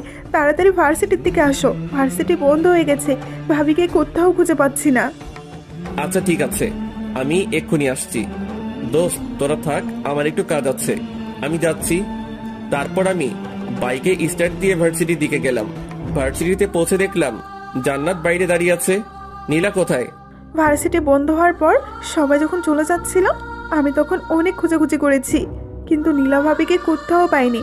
এত ছাত্রছাত্রীর ভিড়ে আমি ভাবিকে কোথায় খুঁজবো? আচ্ছা তুই কোনো চিন্তা করিস না, আমি খুঁজে বের করছি। তুই একটা রিক্সা নিয়ে বাসায় চলে যা। আচ্ছা ঠিক আছে ভাইয়া, ভাবিকে খুঁজে পেলে আমাকে ফোন করে জানিয়ে দিও। আচ্ছা ঠিক আছে। আমার তো মাথায় কোনো কাজ করছে না, আমি কোথায় খুঁজবো নীলাকে? বাড়িতে আম্মু আব্বু যদি জানতে পারে তাহলে আমাকে তো আস্ত রাখবে না। কোথায় গেল এইটুকু পিচ্ছি মেয়েটা? ও তো গ্রামের মেয়ে, শহরের কিছুই ভালোভাবে চিনে না। এখন আমি কোথায় খুঁজবো নীলাকে? চিন্তায় আমার হাত পা ঠান্ডা হয়ে যাচ্ছে। ভার্সিটির এদিক ওদিকে একটু খোঁজাখুঁজি করলাম, কিন্তু নীলাকে দেখতে পেলাম না। আজ নীলার যদি একটা কিছু হয়ে যায় তাহলে আমি নিজেকে ক্ষমা করব কিভাবে? ভীষণ দুশ্চিন্তা হচ্ছে। কি করব আমি? কোন দিকে যাব? ফোনটা বেজে উঠলো। বের করে দেখলাম জান্নাত ফোন দিয়েছে। হ্যালো ভাইয়া, তুমি বাসায় চলে এসো, ভাবি চলে এসেছে। আচ্ছা ঠিক আছে, আসছি। যাক, এতক্ষণ একটা স্বস্তির নিঃশ্বাস ফেললাম। এই পিচ্চি মেয়েটার জন্য কতই না চিন্তা হচ্ছিল। আজকের মতো বেঁচে গেছি। এরপর থেকে আর এমন ভুল করা যাবে না। আমি বাইকটা স্টার্ট করে রওনা দিলাম বাসার উদ্দেশ্যে। বাসায় পৌঁছাতে পৌঁছাতে 2টা বেজে গেল। কলিং বেল দিতেই জান্নাত এসে দরজা খুলে দিল। ভাইয়া, আম্মু খুব রেগে আছে কিন্তু। আমি ভেতরে চলে আসলাম। আম্মু সরাসরি আমার কাছে এসে আমার গালে একটা কষে থাপ্পড় বসিয়ে দিল। আমি চুপচাপ মাথা নিচু করে ফেললাম। এইরকম থাপ্পড় আমি মাঝে মধ্যে খাই, ব্যাপার না। তোর জ্ঞান বুদ্ধি কিছু আছে? এইটুকু একটা মেয়েকে ছেড়ে কোথায় গিয়েছিলি? ওর যদি কিছু একটা হতো তাহলে কি করতি তুই? আমি চুপচাপ মাথা নিচু করে আছি। এখন কিছু বলা যাবে না, কারণ আম্মু ইজ ফায়ার। কি হলো, চুপ করে আছিস কেন? কথা বল, ওর কিছু হলে কি করতি তুই? আম্মু, আমি একদম বুঝতে পারিনি। এরপর থেকে আর এরকম হবে না। বুঝতে পারিস নাই মানে? এত বড় হয়েছিস, তোর জ্ঞান বুদ্ধি হবে কবে? আম্মু সত্যি, এরপর থেকে আর এই রকমটা করব না। তোর আব্বু জানতে পারলে আস্ত রাখবে না। যা উপরে যা, নীলার মনটা একদম খারাপ হয়ে আছে, ওর সাথে কিছুক্ষণ কথা বল। আচ্ছা আম্মু। আমি উপরে গেলাম, দেখলাম নীলা বিছানার এক কোনায় মন খারাপ করে বসে আছে। আমি গিয়ে নীলার সামনে দাঁড়ালাম। নীলা প্লিজ আমাকে ক্ষমা করে দে, আমি একদম বুঝতে পারিনি। ক্ষমা চাওয়ার কিছু নেই, তুমি তো আমার থেকে দূরে থাকতে চাও। না, আসলে আমি মনে করেছিলাম তুই জান্নাতের সাথে বাড়িতে চলে আসবি। প্লিজ আমাকে ক্ষমা করে দে। এরপর থেকে আমি তোকে একা রেখে আর কোথাও যাব না। অমনি নীলা এসে আমাকে জড়িয়ে ধরলো। মানে এত শক্ত করে জড়িয়ে ধরেছে বলে বোঝাতে পারবো না। মনে হচ্ছে কোনো ওয়ালের চিপায় আটকে পড়েছি। তারপরে নীলা আমাকে ঠেলতে ঠেলতে ওয়াশরুমের মধ্যে নিয়ে গেল। আমার কারোর সাথে গোসল করতে ভালো লাগে না। কারোর সাথে লাগুক বা না লাগুক, আমার সাথে লাগবে। তারপরে নীলা শাওয়ার ছেড়ে দিল। আমি আর নীলা একসাথে গোসল করছি। আমি ভালো লাগিয়ে দিচ্ছি। একবার যদি তোমার আর আমার মধ্যে স্বামী স্ত্রীর সম্পর্কটা গড়ে ওঠে, তারপর তুমি তোমার সব গার্লফ্রেন্ডকে ভুলে যাবে। এই, আমার তো কোনো গার্লফ্রেন্ড নেই। তাহলে সেদিন যে বললে আছে? এমনিতেই বলেছি। মিথ্যুক একটা। আচ্ছা ঠিক আছে, ভেজা কাপড় চেঞ্জ করো। মানে কি বলছিস? কি বলছি বুঝতে পারছো না? চেঞ্জ করো তাড়াতাড়ি। তোর সামনে? হ্যাঁ, আমার সামনে চেঞ্জ করতে হবে। মরে গেলেও পারবো না। দেখাচ্ছি তোমায়। এই একদম না, একদম আমার কাছে আসবি না বলছি। আমি নীলাকে জোর করে ঠেলতে ঠেলতে ওয়াশরুমের বাইরে বের করে দিলাম। তারপর আমি চেঞ্জ করে নীলাকে বললাম ভিতরে গিয়ে চেঞ্জ করে আয়। ভেতরে যাব না, এখানেই চেঞ্জ করব। তোর লজ্জা শরম বলতে কিছু নেই? তোমার সামনে আবার কিসের লজ্জা শুনি? শুধু আমার সামনে না, তোর কারো সামনে লজ্জা নেই, আমি বুঝতে পেরেছি। আচ্ছা, লজ্জা যখন নেই তাহলে দেখো। এই বলে নীলা আমার সামনে, আমি অন্যদিকে তাকাইলাম। ছি, তুই এইরকম? আমি আগে জানতাম না। নীলা আমাকে পেছন থেকে জড়িয়ে ধরে বলল, কি রকম গো? লজ্জা শরম বিবেকহীন একটা মেয়ে। আচ্ছা হয়েছে, এবার আমার চেনটা আটকে দাও। আমি অবাক হয়ে নীলার দিকে তাকাইলাম। দেখলাম নীলা একটা 3 পিস পরেছে আর আমাকে চেইন আটকে দিতে বলছে। এই শোন, এগুলো আমি পারি না। পারে না বললে হবে না, তাড়াতাড়ি আটকে দাও বলছি। পারবো না বললাম না। আম্মুকে কিন্তু ডাক দিব আর বলবো সিম্পল আমার এইটুকু কাজ করে দাও না, তখন তোমাকে বকাবকি করবে। এই শোন, আমার সামনে ভালোভাবে থাকবি। ভালোভাবে থাকবো মানে? মানে তোর অন্য কোথায়? এই যে বিছানায়। ওই চুপ, আমার সামনে একদম ভালোভাবে থাকবি, নয়তো থাকবি না। নীলা একেবারে আমার ঠোঁটের কাছে ঠোঁট নিয়ে এসে বলল, তোমার সামনে থাকতে হলে আমাকে কি ওড়না নিয়ে থাকতে হবে নাকি? আমি নীলাকে ধাক্কা দিয়ে বললাম, আমি যেটা পছন্দ করি সেটা করলে তোর পক্ষে ভালো হবে। ঠিক আছে, লাঞ্চ করব, চলো। চল। এই যে কোথায় যাব? আম্মু তো রুমে খাবার দিয়ে গেছে। কখন দিয়ে গেল? তুমি যখন ড্রেস চেঞ্জ করছিলে ওয়াশরুমে, তখন আম্মু এসে খাবার দিয়ে গেছে। ও আচ্ছা। তারপর আমি লাঞ্চ করতে শুরু করলাম। এই তুমি কেমন, আমাকে ডাকছো না কেন? তোকে ডাকার কি আছে? তুই দেখতে পাচ্ছিস না খাবার এখানে? তাই বলে তুমি একা একা খাবে? আমাকে একবারও ডাকবে না? শোন, এত ঢং দেখার সময় নেই। তোর ইচ্ছা হলে খাবি, নয়তো খাবি না। নীলা আমার কাছে আসলো, এসে বলল, আমাকে খাইয়ে দাও। শখ কত? খাইয়ে দাও বলতেছি। কখনোই না। না খাইয়ে দিলে আমি কিন্তু তোমাকে বিরক্ত করব। বিরক্ত করি মানে? দেখবে। আমি কোনো কথা বললাম না, চুপচাপ খেয়ে যাচ্ছি। নীলা এসে আমার কোলের উপর বসলো। এই কি হচ্ছেটা কি? নাম বলছি। বললাম তো, খাইয়ে না দিলে বিরক্ত করব।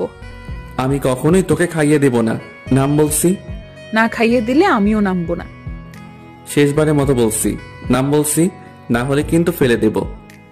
ফেলে দিলে তো আম্মু আছে, আম্মুকে ডাকবো, তারপর কি হবে বুঝতেই পারছো। কি করব? এমন দুষ্টু মেয়ে আমি কখনো দেখিনি। আচ্ছা ঠিক আছে, নাম, আমি খাইয়ে দিচ্ছি। প্রথমেই খাইয়ে দিতে বললাম, দিলে না। এখন আমিও নামবো না। যত তাড়াতাড়ি খাইয়ে দিবে তত তাড়াতাড়ি নামবো, আর না হলে দিও না। আমার তো থাকতে ভালোই লাগছে। আর কি করব? নীলাকে খাইয়ে দিতে শুরু করলাম। না খাইয়ে দিলে তো আর নামবে না। আমি নীলাকে খাইয়ে দিচ্ছি, আর নীলা শুধু বারবার আমার হাতে কামড় দিচ্ছে। আমি চুপচাপ সব সহ্য করছি। তাড়াতাড়ি খাইয়ে না দিলে আমার কোল থেকে নামবে না। আচ্ছা, আমার খাওয়া শেষ, এবার তুমি খাও। আমি হাত ধুয়ে নিচ্ছি। এই তুমি শেষ করলে কেন? খাও বলছি। শোন, এত অত্যাচার রিমান্ডের আসামিকেও করে না, আর আমার খাওয়ার ইচ্ছা শেষ। তুমি এমন বলো না, আমি তোমাকে আর জ্বালাবো না। প্লিজ তুমি খেয়ে নাও। কোথা শেষ বললাম না? আচ্ছা, আমি তোমাকে খাইয়ে দিচ্ছি। কোনো দরকার নেই। আমি চুপচাপ বিছানায় গিয়ে শুয়ে পড়লাম। আমার কথা শুনলে না তো? আচ্ছা দেখাচ্ছি, আগে প্লেটগুলো পরিষ্কার করে আসি। একটু একটু ঘুম পাচ্ছে, ঘুমিয়ে পড়বো। এই মুহূর্তেই আবার রিমান্ড শুরু। মানে নীলা এসে খুব জোরে দরজা আটকে দিল। এই এত শব্দ করছিস কেন? আর দরজা আটকে দিলি কেন? আমি কখনো দরজা আটকে দেই না। এখন আমি এসেছি, এখন থেকে দরজা আটকে দিতে হবে। আটকে দিতে হবে মানে? না মানে এখন তো আমরা রোম্যান্স করব, যদি কেউ রুমের মধ্যে চলে আসে তাই আটকে দিলাম। শোন, এখন আমি ঘুমাবো, একদম আমাকে বিরক্ত করবি না। বিরক্তি দেখছোটা কি? তুমি তো আমার একটা কথাও শুনো না, এখন তোমাকে দেখাচ্ছি। এই বলে নীলা আমার পেটের উপর উঠে বসলো। দেখ পিচ্ছি, আমাকে বিরক্ত করিস না। আমি না তোমার বউ? আমি ছাড়া তোমাকে কে বিরক্ত করবে, আদর করবে শুনি? লাগবে না তোর কোনো আদর। দেখো তুমি কি চাও আমি আম্মুকে সব বলে দেই? বলে দেই মানে? এই যে আমাদের মধ্যে কোনো সম্পর্ক গড়ে ওঠেনি, এগুলো আম্মুকে বলে দেই। আমি কোনো কথা বললাম না। দেখো আমি তোমার ভালোবাসা পাওয়ার চেষ্টা করছি, এমন কিছু করো না যাতে জোর করে সবকিছু আদায় করতে হয়, ঠিক আছে? অন্যদিকে তাকিয়ে শুয়ে রইলাম। নীলা আমার উপর শুয়ে পড়লো। তারপরে শুরু করলো পিচ্চির অত্যাচার। মানে গলায় গালে কিস করতে শুরু করলো, আবার পুরুষত্ব জেগে উঠতে শুরু করলো। আমি অনেক কষ্টে নিজেকে কন্ট্রোল করছি। তারপরে নীলা যা করলো সেটার জন্য মোটেও প্রস্তুত ছিলাম না। নীলাও ড্রেস খুলে ফেলেছে। আমি ধাক্কা দিয়ে নীলাকে আমার উপর থেকে সরিয়ে দিলাম। কি হচ্ছেটা কি এগুলো? না মানে আমার খুব গরম লাগছে। গরম লাগছে ঠিক আছে, তাই বলে এগুলো কেমন অসভ্যতা? নীলা আমার কোনো কথা শুনছে না। আমি ওর কালে একটা চর বসিয়ে দিলাম। ফাইজলামির একটা সীমা থাকা দরকার। তোর অনেক পাগলামি আমি সহ্য করেছি, কিন্তু আর নয়। একটা কথা বলছি, ভালোভাবে শুনে নে। আমি তোকে কখনো আমার বউ হিসেবে মানি না। কথাগুলো বলেই আমি রুম থেকে বেরিয়ে পড়লাম। এই পিচিটার জন্য বাড়িতে থাকা যাবে না। দূর কিছু ভালো লাগে না। কি করব? আমি বাইক নিয়ে বের হচ্ছি, এমন সময় আম্মু আমাকে ডাকলো। এই দুপুরবেলা কোথায় যাচ্ছিস? এখন দুপুর কোথায়? এখন তো বিকেল হয়ে এসেছে। তুই তো এত তাড়াতাড়ি বের হোস না, আজ হঠাৎ এত তাড়াতাড়ি বের হচ্ছিস যে? না আম্মু, একটু কাজ আছে, তার জন্য আগেই যাচ্ছি। ও ও আচ্ছা, ঠিক আছে, সাবধানে যাস। ঠিক আছে। তারপরে আমি বাইক নিয়ে বেরিয়ে পড়লাম বাজারের দিকে। এত সকাল সকাল তো কেউ আসবে না, সবাইকে একটা ফোন করি তাহলে আসবে। আমি সবাইকে ফোন দিয়ে বাজারে আসতে বললাম। আমি বাজারে পৌঁছাবার কিছুক্ষণ পর সবাই আসলো। তারপরে জমিয়ে আড্ডা দিতে শুরু করলাম। আজ একটু বেশি রাত করে ফেলেছি, মানে 10টা বেজে গেছে। হায় রে, ঘড়ির দিকে খেয়ালই করিনি। আজ যে বাড়িতে গেলে কি হবে? এমনিতেই দুপুরে আম্মু অনেক বকাবকি করেছে, তাড়াতাড়ি বাড়িতে যেতে হবে। আমি সবাইকে বাড়িতে যেতে বললাম। সবাই নিজ নিজ বাড়িতে চলে যাচ্ছি। বাড়িতে পৌঁছাতে আমার 10:30 বেজে গেছে। অনেক ভয়ে ভয়ে কলিং বেল দিলাম। আম্মু এসে দরজা খুলে দিল। আম্মু সরাসরি আমার কান ধরলো। এই বিলাই, কয়টা বাজে এখন? 10:30 আম্মু। খুব তো বড় গলায় বলেছিস 10:30। তোকে না আমি 9টার মধ্যে বাড়ি আসতে বলেছি? আসলে আব্বু, আজকে একটু আশিকের বাসায় ছিলাম, তাই আসতে আসতে একটু দেরি হয়ে গেছে। আচ্ছা হয়েছে, যা ফ্রেশ হয়ে আয়, ডিনার করবি। ঠিক আছে আব্বু, আজকের মতো মিথ্যা বলে বেঁচে গেলাম। তারপরে আমি ফ্রেশ হয়ে ডিনার করতে আসলাম। এ কি, তুই একা আসলি যে? নীলাকে ডেকে আনলি না? আমি মনে করেছি ও নিচে আছে। আচ্ছা, ডেকে আনছি। নীলাকে ডাকতে গেলাম। রুমের মধ্যে তো নীলাকে খুঁজে পাচ্ছি না। কোথায় গেল মেয়েটা? ওয়াশরুমে খুঁজলাম, নেই। তারপরে বেলকুনিতে গেলাম, দেখলাম নীলা দাঁড়িয়ে আছে। নিচে চলো, আম্মু ডাকছে। আমার ক্ষুধা লাগেনি, আমি খাবো না। খাওয়ার জন্য নয়, তোকে ডাকছে। এই বলে আমি চলে আসলাম। নীলাও আমার পিছু পিছু আসলো। আম্মু, তুমি আমাকে ডেকেছো? অনেক রাত হয়েছে, আয় খেয়ে নে। আম্মু, আমার একদম ক্ষুধা লাগেনি। ক্ষুধা লাগেনি মানে? কি হয়েছে মা, বলতো? কই আম্মু, কিছু হয়নি তো। তোর মন খারাপ লাগছে? কি হয়েছে মা, আমাকে বল। না আম্মু, আমার কিছুই হয়নি, এমনিতেই ভালো লাগছে না। এদিকে আয় তো মা। আম্মু নীলাকে খাইয়ে দিতে শুরু করলো। আমি আর জান্নাত হা করে তাকিয়ে থাকলাম। না, হা করে তাকিয়ে থাকলে হবে না। দুপুরে একবার পিচিটার জন্য খেতে পারি নাই, এখন আমাকে খেতে হবে। অনেক ক্ষুধা লাগছে। ইমন শোন, কালকে বিকালে নীলাকে নিয়ে গিয়ে একটা ফোন কিনে দিস। ওর তো বাড়িতে কথা বলতে লাগে, আর ও তোকে ফোন দিয়ে তাড়াতাড়ি বাড়ি আসতে বলবে। তোকে তো ফোন না করলে তুই প্রত্যেক দিনই রাত 10টা বাজিয়ে দিস। ঠিক আছে আব্বু। তোর আম্মুর কাছ থেকে টাকা নিয়ে যাস। আচ্ছা। তারপরে আমি ডিনার শেষ করে রুমে গেলাম। একটু পর নীলা আসলো। নীলা এসে দরজা লক করে দিল। আমি নীলার দিকে তাকাইলাম, কিন্তু ও আমার দিকে তাকালো না। সোজাসুজি বিছানায় এসে অন্যদিকে ঘুরে শুয়ে পড়লো। আমার উপর অভিমান করে আছে হয়তো। তখন ওর গায়ে হাত তোলাটা ঠিক হয়নি। ওকে একবার সরি বলে দেখি। নীলা শোন। নীলা আমার দিকে ঘুরলো, কিন্তু তাকালো না। কিছু বলবে? না, মানে দুপুরে তোর সাথে একটু বাড়াবাড়ি করা হয়ে গেছে, প্লিজ ক্ষমা করে দে। তুমি বাড়াবাড়ির কিছুই করনি, যা করেছো একদম ঠিক করেছো। নীলা প্লিজ এভাবে বলিস না, আমাকে ক্ষমা করে দে। না, ক্ষমার কিছুই নেই। আমারই তো সব দোষ। আমার কপালে তো স্বামীর ভালোবাসা নেই, আছে শুধু চট থাপ্পড় এগুলোই। আমার উচিত হয়নি জোর করে তোমার ভালোবাসা নেওয়াটা। পিচিটার কথায় কেমন যেন মায়া আছে। ওর কথা শুনে আমি বারবার মায়া পড়ে যাই। আমি কি বলবো ভেবে পাচ্ছি না। আমাকে কথা বলার সব রাস্তায় পিচ্চিটা বন্ধ করে দিল। আমি শুয়ে পড়লাম। একটু পরপর নীলার দিকে তাকাচ্ছি, কিন্তু ও আমার দিকে তাকাচ্ছে না। যে মেয়েটা সব সময় জড়িয়ে ধরতো, এটা করতো ওটা করতো, আর আজকে চুপচাপ শুয়ে আছে, ভাবা যায়। কিছুক্ষণ পর আমি ঘুমিয়ে পড়লাম। সকালে ঘুম ভাঙতে ভারী কিছু অনুভব করলাম। চোখ খুলে দেখলাম নীলা আমার বুকের উপরে উঠে ঘুমাচ্ছে। আমি বারবার অবাক হয়ে যাই। ঘুমের মধ্যে এই পিচ্চি মেয়েটা কি নাইবা করে ভেবে পাই না। নীলা ঘুমাচ্ছে, তাই আমি আর ওকে নামিয়ে দিলাম না। আমিও চোখ বন্ধ করে শুয়ে রইলাম। কিছুক্ষণ পর নীলার নড়াচড়া অনুভব করলাম। নীলার হয়তো ঘুমটা ভেঙে গেছে। নীলা আমাকে কয়েকটা কিস করে উঠে গেল। কি মেয়ে রে বাবা, কাল রাতে অভিমান করে আমার কাছে আসলো না, আবার আমি ঘুমানোর পর আমার বুকে আরো যে কিসব করে এগুলো তো বলতে পারছি না।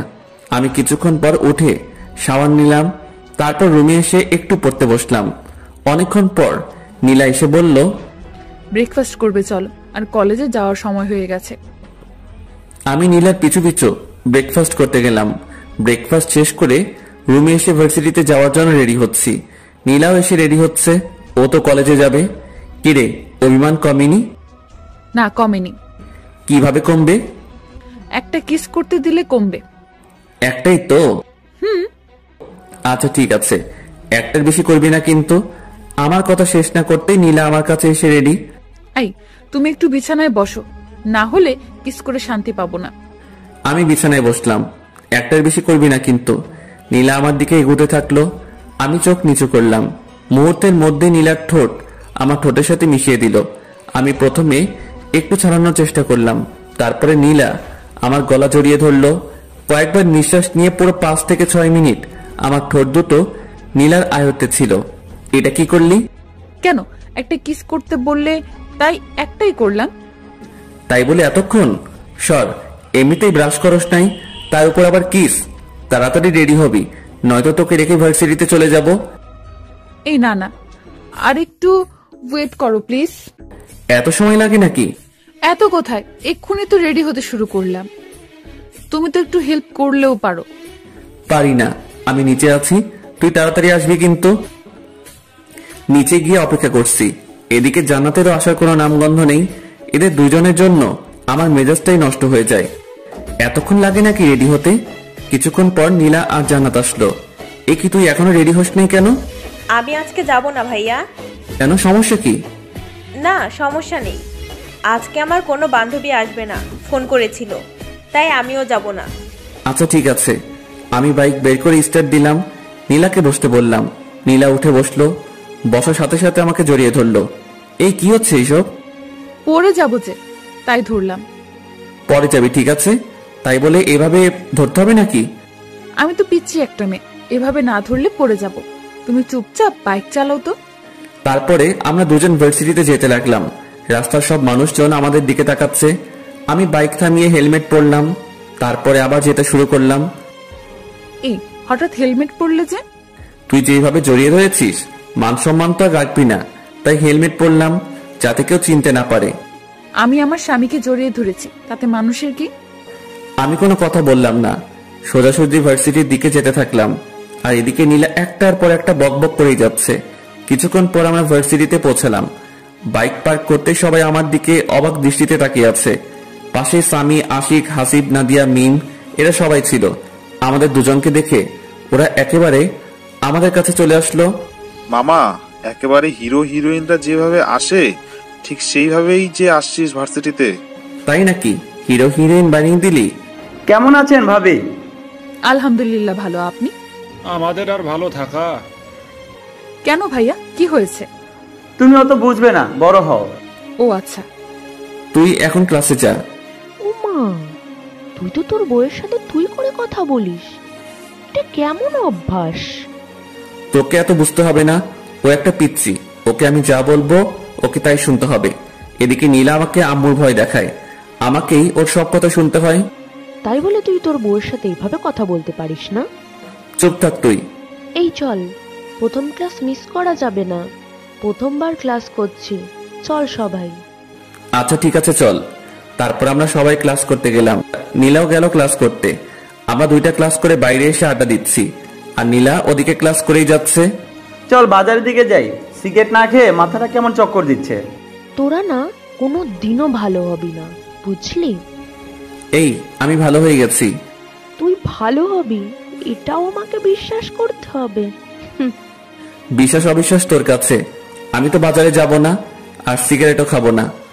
হতেই পারে বিয়ের পরে তুই সিগারেট খাওয়া ছেড়েই দিতে পারিস, বউয়ের শাসন বলে কথা না রে।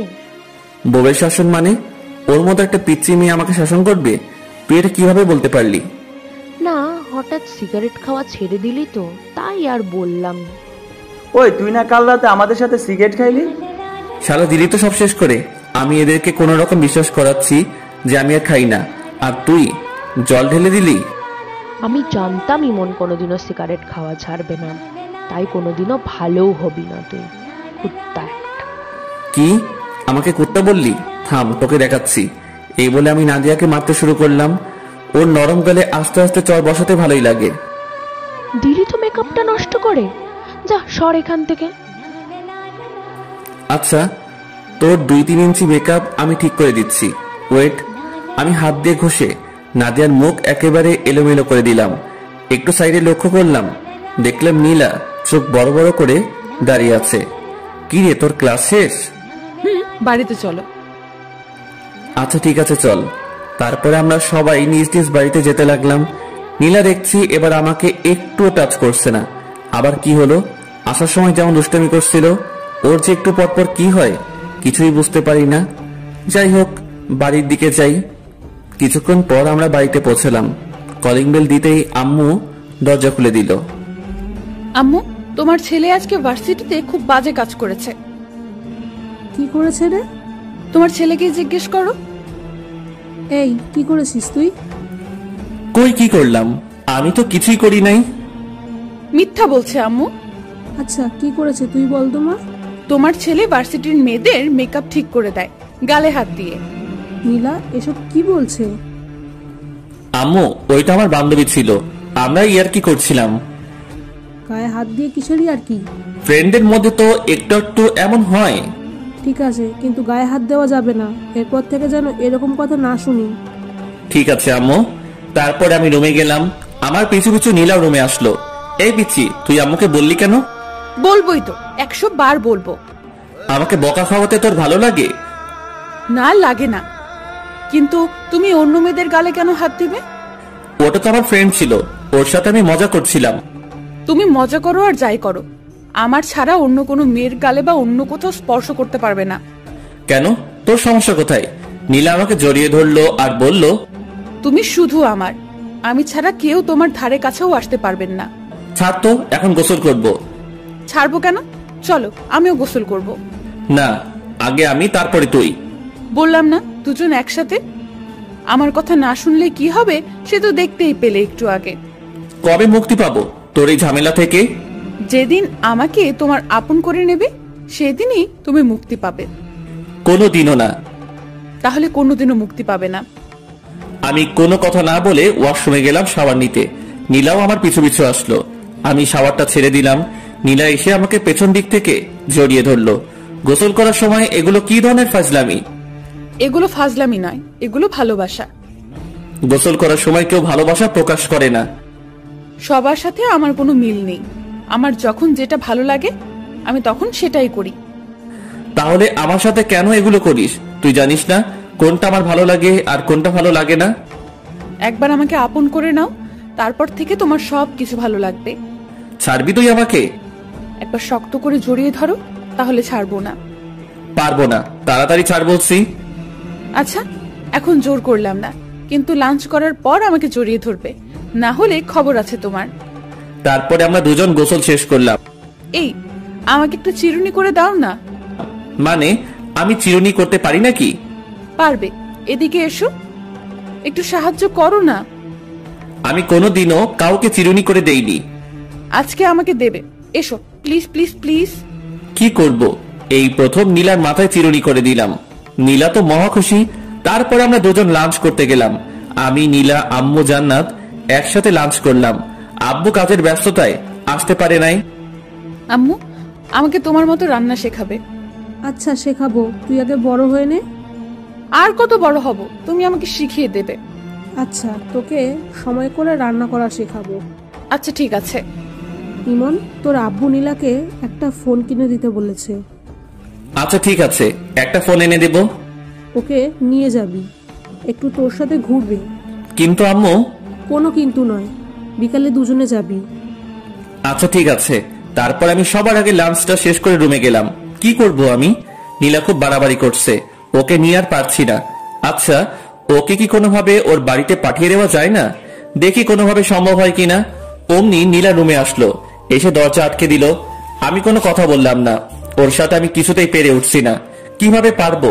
ও শুধু আম্মু আব্বুর ভয় দেখায়, আর আমি তো আম্মু আব্বুর বিরুদ্ধে যেতে পারবো না। কি ভাবছো গো? ভাবছি কিভাবে তোকে এই বাড়ি থেকে তাড়ানো যায়। বৃথা চেষ্টা করে কোনো লাভ নেই। নীলা আস্তে আস্তে আমার কাছে আসছে। আমি কিছু বলবো, অমনি নীলা আমার মুখটা চেপে ধরলো। একটা কথাও বলবে না, আমি যা করব সবকিছুই চুপচাপ সহ্য করবে। তাই বলে আমি চুপ করে আছি, আর এদিকে নীলা আমার উপর অত্যাচার চালাচ্ছে। কখনো লিপ কিস দিচ্ছে, কখনো গালে। একটা সময়ও থেমে থাকছে না। মেনে নিতেও পারছি না, ছেড়ে দিতেও পারছি না। কি করব? ঝুলন্ত অবস্থায় আছি। এভাবে বিকেল পর্যন্ত সহ্য করতে হলো নীলার পাগলামি। এইটুকু একটা পিচ্চি মেয়ে এত কিছু বোঝে কিভাবে আমি ভেবে পাই না। পিচ্চি কিন্তু যেগুলো করে মনে হয় কত কত বছরের অভিজ্ঞতা। আমি বিছানা থেকে উঠে ফ্রেশ হতে গেলাম। ঠোঁট আর গাল নীলা একেবারে শেষ করে দিয়েছে। এখন আমার যেতে হবে নীলাকে নিয়ে শপিং এ ফোন কিনতে। এ তো আরেকটা ঝামেলা। এইটুকু একটা পিচ্চি মেয়ের সাথে বেড়াতে আমার একদম ভালো লাগে না। আমি রুমে এসে ফোন টিপতে লাগলাম। আচ্ছা আমি কি পরবো? শাড়ি পরলে কি ভালো লাগবে? তাড়াতাড়ি রেডি হবি, বেশিক্ষণ অপেক্ষা করতে পারবো না। তুমি সব সময় একটু বেশি কথা বলো। শোনো, আমি নীল শাড়ি পরবো আর তুমি একটা নীল পাঞ্জাবি পরবে, ঠিক আছে? নীলা আলমারি থেকে একটা নীল পাঞ্জাবি বের করলো আর ওর জন্য নীল শাড়ি। তোকে বললাম না এখন পাঞ্জাবি পরবো না? আমি যখন বলেছি তোমাকে পরতেই হবে। এদিকে এসো তো। নীলা আবার শার্ট খুলে পাঞ্জাবি পরিয়ে দিল। এই আমাকে শার্টটা পরিয়ে দাও না। আমি পারি না, তুই একা একাই পর, আমি বাইরে যাচ্ছি। এই তোমাকে বাইরে যেতে বলেছি, এদিকে আসো। তুমি একটু শাড়ির কুচিটা ধরো। কি আর করব, আমি গিয়ে নীলা শাড়ির কুচিটা ধরলাম। এতক্ষণ লাগে নাকি শাড়ি পরতে? তাড়াতাড়ি পর বলছি। তাড়াতাড়ি করছি, একটু ওয়েট করো। আর কতক্ষণ লাগবে? এই তো হয়ে গেছে, এবার কুচিটা দিয়ে দাও। কি? আমি কখনোই পারবো না। তুমি পারবে, তোমার 14 গোষ্ঠী পারবে। তাহলে 14 গোষ্ঠীর কাছ থেকে পরিয়ে নেব, আমি পারবো না। দাও বলছি, তুমি না ছেলে, এত ভয় কিসের তোমার? তাই বলে তোর ওখানে কুচি দিয়ে দেবো নাকি? দেরি হয়ে যাচ্ছে, তাড়াতাড়ি দাও। তারপর আমি কাঁপতে কাঁপতে নীলার কুচিটা দিয়ে দিলাম। নীলা আমার হাত ওর ওখানে চেপে ধরলো। আমি তো লজ্জায় একেবারে শেষ, কিছু বলতেও পারছি না, কিছু করতেও পারছি না, শুধু মাথা নিচু করে আছে। এদিকে নীলাও লজ্জায় লাল হয়ে আছে, কিছু বলতে পারছে না, শুধু মুচকি হাসছে। এভাবে নীরবময় কিছু মুহূর্ত কাটলো। কিছুক্ষণ পর আমি হাতটা সরিয়ে নিলাম আর অন্যদিকে তাকালাম। নীলা সাজুগুজু করতে ব্যস্ত হয়ে গেল। একটু পরে নীলা বলল, আমি রেডি, এখন চলো। আমি নীলার দিকে তাকাতেই একেবারে অবাক হয়ে গেলাম। এইটুকু পিচ্চি মেয়েটাকে দেখতে অনেক সুন্দর লাগছে। আমি তো আগে কখনো ওর দিকে তেমন তাকাইনি, আজ প্রথম তাকাচ্ছি। নীলা দেখতে যে এত সুন্দর আমি আগে জানতাম না। এই কি দেখছো? আমার লজ্জা করে না বুঝি? কোথায় কি দেখছি? চলো তাড়াতাড়ি। হয়েছে, আর মিথ্যে বলতে হবে না। আমি খুব ভালোভাবে লক্ষ্য করেছি তুমি বড় বড় চোখ করে আমার দিকে তাকিয়েছিলে। আমি কোনো কথা না বলে নিচে নামতে শুরু করলাম। আম্মু আমাদের দুজনকে দেখে একেবারে অবাক হয়ে গেল। অবাক হবে না কেন? এভাবে কাছাকাছি ম্যাচিং কালারের ড্রেস পরা দেখলে যে কেউই তাকিয়ে থাকবে। মাশাআল্লাহ, তোদের দুজনকে দেখতে কিন্তু খুব ভালো লাগছে, খুব মানিয়েছে দুজনকে। হয়েছে, এবার টাকা দাও তাড়াতাড়ি। আমি আম্মুর কাছ থেকে টাকা নিয়ে বাইক বের করছি। এমন সময় নীলা বলল, আজ আমরা বাইকে যাব না, রিকশায় যাব।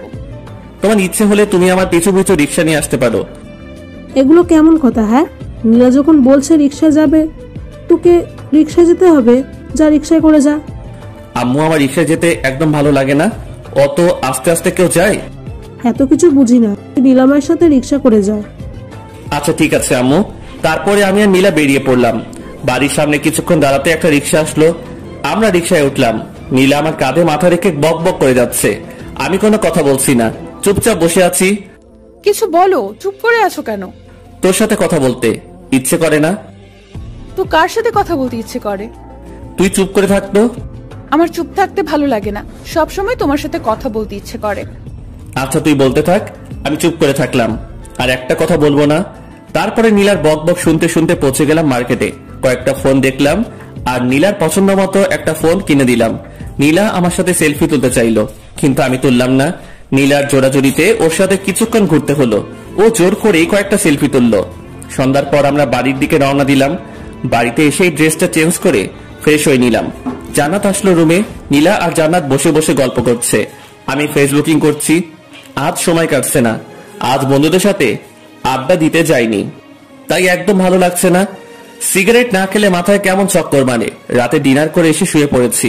নীলা এসে পাগলামি শুরু করেছে। আমি নীলাকে ছাড়তে বলছি, কিন্তু নীলা আমাকে ছাড়ছে না। দেখো, তুমি আমার স্বামী, আর আমি আমার স্বামীকে একটু আদর করব। মানে কি বলছিস তুই? মানে আজকে আমাদের স্বামী স্ত্রীর সম্পর্ক গড়ে উঠবে। কখনোই না। তুমি আর কতদিন আমাকে কষ্ট দেবে? আমি কাউকে কষ্ট দিই না। কেন, তুমি আমাকে কষ্ট দিচ্ছ না? জানি না, আমার একদম ভালো লাগছে না। আমি ঘুমাবো, বিরক্ত করিস না প্লিজ। কিছুক্ষণ পর আমি ঘুমিয়ে পড়লাম। সকালে ঘুম থেকে উঠে একটু অসুস্থ লাগছে, কেমন জ্বর জ্বর লাগছে। নীলা আজকে আগে উঠে গেছে ঘুম থেকে। উঠে তো নীলাকে দেখতে পেলাম না। কিছুক্ষণ পর নীলা রুমে আসলো, এসে বলল, কখন ঘুম থেকে উঠবে? ভার্সিটিতে যাওয়ার সময় হয়ে গেছে, ওঠো তাড়াতাড়ি। তুই আর জান্নাত যা, আজকে আমি যাব না, একটু অসুস্থ লাগছে। কি হয়েছে তোমার? একটু জ্বর জ্বর লাগছে। কই দেখি। এ কি, তোমার তো ভীষণ জ্বর। তারপরে নীলা আমাকে ধরে ওয়াশরুমে নিয়ে গেল। আমি ফ্রেশ হয়ে আসলাম। নীলা আমার জন্য খাবার নিয়ে আসলো, আমাকে জোর করে ও নিজের হাতে খাইয়ে দিল, তারপরে ওষুধ খাইয়ে দিল। নীলার সেবা যত্নে আমি খুব তাড়াতাড়ি সুস্থ হয়ে গেলাম। এই কয়দিন আমি বুঝলাম নীলা সত্যি আমাকে খুব ভালোবাসে। নীলাকেও আমার ভালো লাগতে শুরু করে। আমি ভাবছি নীলাকে আমি আপন করে নেব, আস্তে আস্তে ওকে আপন করে নেব। হুট করে যদি একবার চেঞ্জ হয়ে যায় তাহলে কেমন লাগবে? তার চেয়ে বরং আস্তে আস্তে নীলার কাছে যাই। অসুস্থ থাকে 2 দিন থেকে ভার্সিটিতে যাওয়া হয়নি, বন্ধু বান্ধবের সাথে আড্ডা দেওয়া হয়নি। আজ বিকেলে বাজারে গেলাম আড্ডা দিতে। সন্ধ্যা হয়ে এসেছে, এমন সময় নীলা আমাকে ফোন করলো। হ্যালো, কোথায় আছো তুমি? এই তো বাজারে আছি। তাড়াতাড়ি বাড়িতে চলে এসো। আচ্ছা, আসছি একটু পর। তুমি এখনো পুরোপুরি সুস্থ হওনি, তাড়াতাড়ি আসো প্লিজ। আচ্ছা ঠিক আছে। বন্ধুদের সাথে আড্ডা দিয়ে 8টার দিকে বাড়িতে গেলাম। কলিং বেল দিলাম, নীলা এসে দরজা খুললো। এই, তোমাকে না তাড়াতাড়ি আসতে বললাম? তাড়াতাড়িতে চলে আসলাম। এটা তাড়াতাড়ি আসা হলো? রাত 8টা পেরিয়ে গেছে। রাত 8টা আবার দেরি হলো নাকি? আচ্ছা ঠিক আছে, তাড়াতাড়ি ফ্রেশ হয়ে আসো। আচ্ছা ঠিক আছে। পরে আমি ফ্রেশ হয়ে রুমে আসলাম। কি হয়েছে, এত তাড়াতাড়ি বাড়িতে ডাকলি কেন? কিছু হয়নি, তোমাকে একটু আদর করব তাই বাড়িতে আসতে বললাম। আদর মানে? আদর বোঝো না? আচ্ছা দেখাচ্ছি। আজ নীলাকে দেখতে একদম অন্যরকম লাগছে, কেমন ছটফট করছে আমার ভালোবাসা পাওয়ার জন্য। নীলা আমাকে জড়িয়ে ধরে বিছানায় শুইয়ে দিল। আমি তেমন রিয়েক্ট করলাম না। নীলা আস্তে আস্তে আমার খুব কাছে চলে আসলো। দুজনের নিঃশ্বাস দুজনের মুখের উপরে পড়ছে। আমি নীলার চোখের ভাষা বুঝতে পারলাম, কিন্তু ওর কাছে এগিয়ে গেলাম না। নীলা শুধু ছটফট করছে। আমি সবকিছু বুঝেও নীলার কাছ থেকে সরে গেলাম। আর কত কষ্ট দেবে আমাকে? একবার আসো আমার কাছে। আমি মনে মনে বলছি, হারে পিচ্ছি, আস্তে আস্তেই তোর খুব কাছে চলে যাব, আপন করে নেব তোকে। তুই শুধু একটু ধৈর্য ধর। কিছু বলছো না কেন? আমার কষ্টটা একবার বোঝার চেষ্টা করো। আমি কোনো কথা বললাম না। কি বলবো? আমি যে হঠাৎ করে নীলার কাছে যেতে পারছি না। নীলাকে খুব শক্ত করে জড়িয়ে ধরতে ইচ্ছে করলো, আলতো করে ওর কানের কাছে মুখ নিয়ে বলতে ইচ্ছে করলো, আমিও যে তোকে ভালোবাসি ফেলেছি পিচ্ছি। কিন্তু অজানা এক বাধায় সবকিছু আটকে গেল, কিছুই করতে পারলাম না। আম্মু এসে আমাদের ডিনার করার জন্য ডাকলো। আমি আর নীলা নিচে গেলাম ডিনার করতে। আব্বু চলে এসেছে। আমরা সবাই একসাথে ডিনার শেষ করলাম। রুমে এসে বসে আছি, মানে নীলার জন্য অপেক্ষা করছি। নীলা একটু পরে আসে। আম্মুকে মনে হয় একটু হেল্প করে, তাই আসতে একটু দেরি হয়। কিছুক্ষণ পর নীলা আসলো, হাতে 1 গ্লাস পানি আর ওষুধ নিয়ে। এখন আমার ওষুধ কেন? সুস্থ হলেও ওষুধ খেতে হয়। ওষুধ খেলে আর অসুস্থ হবে না, না হলে অসুস্থ হওয়ার সম্ভাবনা থাকে। আমি তো সুস্থ হয়ে গেছি, আমি একদম সুস্থ, এখন ওষুধ খাওয়া লাগবে না। বেশি কথা বলো না তো, দেখি আমি খাইয়ে দেই। তারপরে নীলা আমাকে ওষুধ খাইয়ে দিল। ওষুধ খাওয়ার সাথে সাথে আমার মাথাটা কেমন ঝিমঝিম করছে। বুঝলাম না নীলা আমাকে কি খাওয়ালো, কেমন অলসতা বিরাজ করতে শুরু করলো। মনে হচ্ছে নীলা হয়তো আমাকে ঘুমের ওষুধ খাওয়ালো, কিন্তু নীলা আমাকে ঘুমের ওষুধ খাওয়াতে যাবে কেন? নীলা আমার কাছে আসলো, এসে বলল, আজ তোমাকে আমি আপন করে নেব, কেউ আটকাতে পারবে না। আমি বুঝতে পারলাম নীলা আমাকে ঘুমের ওষুধ খাইয়েছে, কিন্তু নীলা আমার কাছে আসার জন্য এটা করতে পারলো? আমি কিছুই করতে পারছি না, ভীষণ ঘুম পাচ্ছে। নীলা আমার কাছে আসলো, এসে আমার শার্টটা খুলে দিল। নীলাকে আটকাতে পারছি না, মানে ঘুমের ওষুধ খাওয়ার পর আমি কোনো শক্তি পাচ্ছি না। নীলা আস্তে আস্তে আমার খুব কাছে চলে আসলো। আমি কিছুতেই মানতে পারছি না নীলা আমাকে ঘুমের ওষুধ খাইয়ে এগুলো করছে। তারপরে নীলা আমাকে কিস করতে শুরু করলো। আজ নীলার হাত থেকে আমার নিস্তার নেই, একেবারে শেষ করে ফেলবে। নীলা ওর ড্রেস খুলে ফেললো। এখন আমাদের দুজনের শরীরে একটা সুতা পর্যন্ত নেই। নীলা আমার খুব কাছে চলে আসলো। আমি নীলাকে আটকাতে পারলাম না, সবকিছু শেষ করে ফেললো। নীলার প্রতি আমার অনেক রাগ হলো। ও আমাকে ঘুমের ওষুধ খাইয়ে নীলাকে মারতে ইচ্ছে করছে, কিন্তু আমি উঠে বসার মতো শক্তি পাচ্ছি না। নীলা আমার উপরে শুয়ে আছে, একটু পর পর আমার দিকে তাকাচ্ছে। কিছুক্ষণ পর নীলা আমাকে বিছানা থেকে তুলে ওয়াশরুমে নিয়ে গেল। দুজনে একসাথে শাওয়ার নিলাম। শাওয়ার নেওয়ায় আমার ঘুম একেবারে ভেঙে গেল। আমার নিজের প্রতি অনেক রাগ হতে শুরু করলো। নীলা আমার সাথে এগুলো করলো, অথচ আমি ওকে আটকাতে পারলাম না। আমি ড্রেস চেঞ্জ করে রুমে চলে আসলাম। আজ নীলার খবর আছে, ও কি করলো আমার সাথে। নীলা ওয়াশরুম থেকে বেরিয়ে আসতে আমি ওকে একটা চড় বসিয়ে দিলাম। তুই এটা কি করলি আমার সাথে? যা করেছি একদম ঠিক করেছি। এটা ছাড়া আমার কোনো উপায় ছিল না। নীলার কথা শুনে আমার রাগ আরো বেড়ে গেল। আমি খাটের রেলিং খুলে নীলাকে মারতে শুরু করলাম। অনেক মারলাম নীলাকে। মারতে মারতে লোহার রেলিংটা ভেঙে ফেললাম। নীলা কাঁদতে কাঁদতে বলল, তোমাকে আপন করে নেওয়া কি আমার অপরাধ? আমি কি আমার স্বামীর ভালোবাসা কোনোদিনও পাবো না? কেন বিয়ে করেছো আমাকে? আমার কি একটা স্বপ্ন থাকতে পারে না? তুই আমার চোখের সামনে থেকে সর। তোর মতো পিচ্চি মেয়েকে আমার সহ্য হয় না। আমি কখনো তোকে বিয়ে করতে চাইনি। আম্মু আব্বু আমাকে জোর করে তোর সাথে বিয়ে দিয়েছে। আসলেও তো তোমাকে তো জোর করে বিয়ে দিয়েছে। জোর করে তো আর ভালোবাসা পাওয়া যায় না। আমি এটা ভুলেই গিয়েছিলাম। মুক্ত করে দিচ্ছি আমি তোমাকে। আর কখনো বিরক্ত করব না। চলে যাব আমি তোমার কাছ থেকে অনেক দূরে। আমাকে প্লিজ ক্ষমা করে দিও। আর কখনো তোমাকে এই পিচ্চির জ্বালা সহ্য করতে হবে না। মুক্ত করে দিলাম। খুব ভালোবাসি তোমায়। আমি কোনো কথা বললাম না। নিজের প্রতি নিজেরই ঘৃণা জন্মালো। আমি নীলা কি মারলাম? কি করে ওর মতো একটা পিচ্চি মেয়েকে মারতে পারলাম? খুব ভুল করে ফেললাম আমি। এক্ষুনি ওর কাছ থেকে ক্ষমা চেয়ে নেব আর ওকে আমার বউয়ের মর্যাদা দেব। আমি পিছনে তাকাতেই নীলাকে দেখতে পেলাম না। বুকের মধ্যে কেমন ধুপ করে উঠল। রুমের মধ্যে নীলাকে খুঁজলাম কিন্তু পেলাম না। ওয়াশরুমে গেছে হয়তো। ওয়াশরুমে গেলাম কিন্তু নীলাকে পেলাম না। কোথায় গেল নীলা? আমি বেলকনিতে গেলাম কিন্তু নীলাকে পেলাম না। আমি নিচে গিয়ে নীলাকে ডাকতে লাগলাম। আমি সারা বাড়িতে খুঁজে নীলাকে পাচ্ছি না। আমার চিৎকার করে ডাকায় আম্মু আব্বু জান্নাত এরা সবাই বেরিয়ে আসলো। কি হয়েছে? এত জোরে জোরে নীলাকে ডাকছিস কেন? কোথায় গিয়েছো? আম্মু, আমি নীলাকে খুঁজে কোথাও পাচ্ছি না। পাচ্ছি না মানে? কোথায় যাবে এত রাতে? বাড়িতে আছে, দেখ ওয়াশরুমে গেছে হয়তো। না আম্মু, ওয়াশরুমে আমি খুঁজেছি। সারা বাড়িতে নীলাকে খুঁজতেছি কিন্তু কোথাও পাচ্ছি না। কি বলছিস? কি কিছু হয়েছে তোদের মধ্যে? তারপর আমি সব ঘটনা খুলে বললাম। মানে নীলাকে বউয়ের অধিকার দেইনি এসব কথা বললাম। তুই এটা কিভাবে করতে পারলি? যেখান থেকে পারিস তাড়াতাড়ি নীলাকে নিয়ে আয়। আনবো আম্মু, আমি নীলাকে খুঁজে আনবো। আমি নীলাকে কোথাও যেতে দেব না। তারপর আমি বাড়ি থেকে বেরিয়ে পড়লাম নীলাকে খুঁজতে। কোথায় খুঁজবো আমি নীলাকে? কোথায় গেল মেয়েটা? আশেপাশে অনেক খোঁজাখুঁজি করলাম কিন্তু নীলাকে কোথাও পেলাম না। চোখ দিয়ে জল গড়িয়ে গড়িয়ে পড়ছে। নিজেকে ভীষণ অপরাধী মনে হচ্ছে। আমার কান্না কোনোভাবে থামছে না। আমি নীলাকে খুঁজতে খুঁজতে রাস্তার মাঝখানে চলে আসি। এমন সময় একটা মিনি ট্রাক এসে আমাকে ধাক্কা দেয়। 3 দিন পর আমার জ্ঞান ফেরায়। আমি নিজেকে হাসপাতালে আবিষ্কার করলাম। আশেপাশে লক্ষ্য করলাম, দেখলাম আম্মু চেয়ারে বসে আছে। আম্মু, আমি এখানে কেন? 3 দিন আগে একটা ট্রাকের সঙ্গে তুই অ্যাক্সিডেন্ট করেছিলি। আমার সবকিছু মনে পড়ে গেল। আমি উঠে বেরিয়ে যেতে লাগলাম। আম্মু আমাকে আটকালো। কোথায় যাচ্ছিস তুই? আম্মু, নীলাকে খুঁজে বের করতে হবে। নীলাকে সবাই খুঁজছে। তুই এখন অনেক অসুস্থ, তোকে এখন যাওয়া লাগবে না। না আম্মু, নীলাকে আমি খুঁজতে যাব। নীলার সাথে আমি খুব অন্যায় করেছি। ওকে যেখান থেকে হোক আমাকে খুঁজে বের করতেই হবে। আচ্ছা ঠিক আছে, আগে সুস্থ হয়ে নে, তারপর খুঁজিস। আর শোন, নীলা হয়তো বা অ্যাক্সিডেন্ট করেছে। অ্যাক্সিডেন্ট করেছে মানে? কোথায় নীলা? তোমরা কিভাবে জানলে? আমাদের বাসা থেকে একটু সামনেই সেদিন রাতে আরও একটা অ্যাক্সিডেন্ট হয়েছিল। আর ওটা নীলাই ছিল, কারণ ওখানে নীলার রক্তাক্ত ওড়না পাওয়া গেছে। নীলার অ্যাক্সিডেন্টের কথা শুনে আমার বুকের ভিতর কেমন যেন করছে। নীলার কিছু হয়নি তো? কেমন আছে? কোথায় আছে?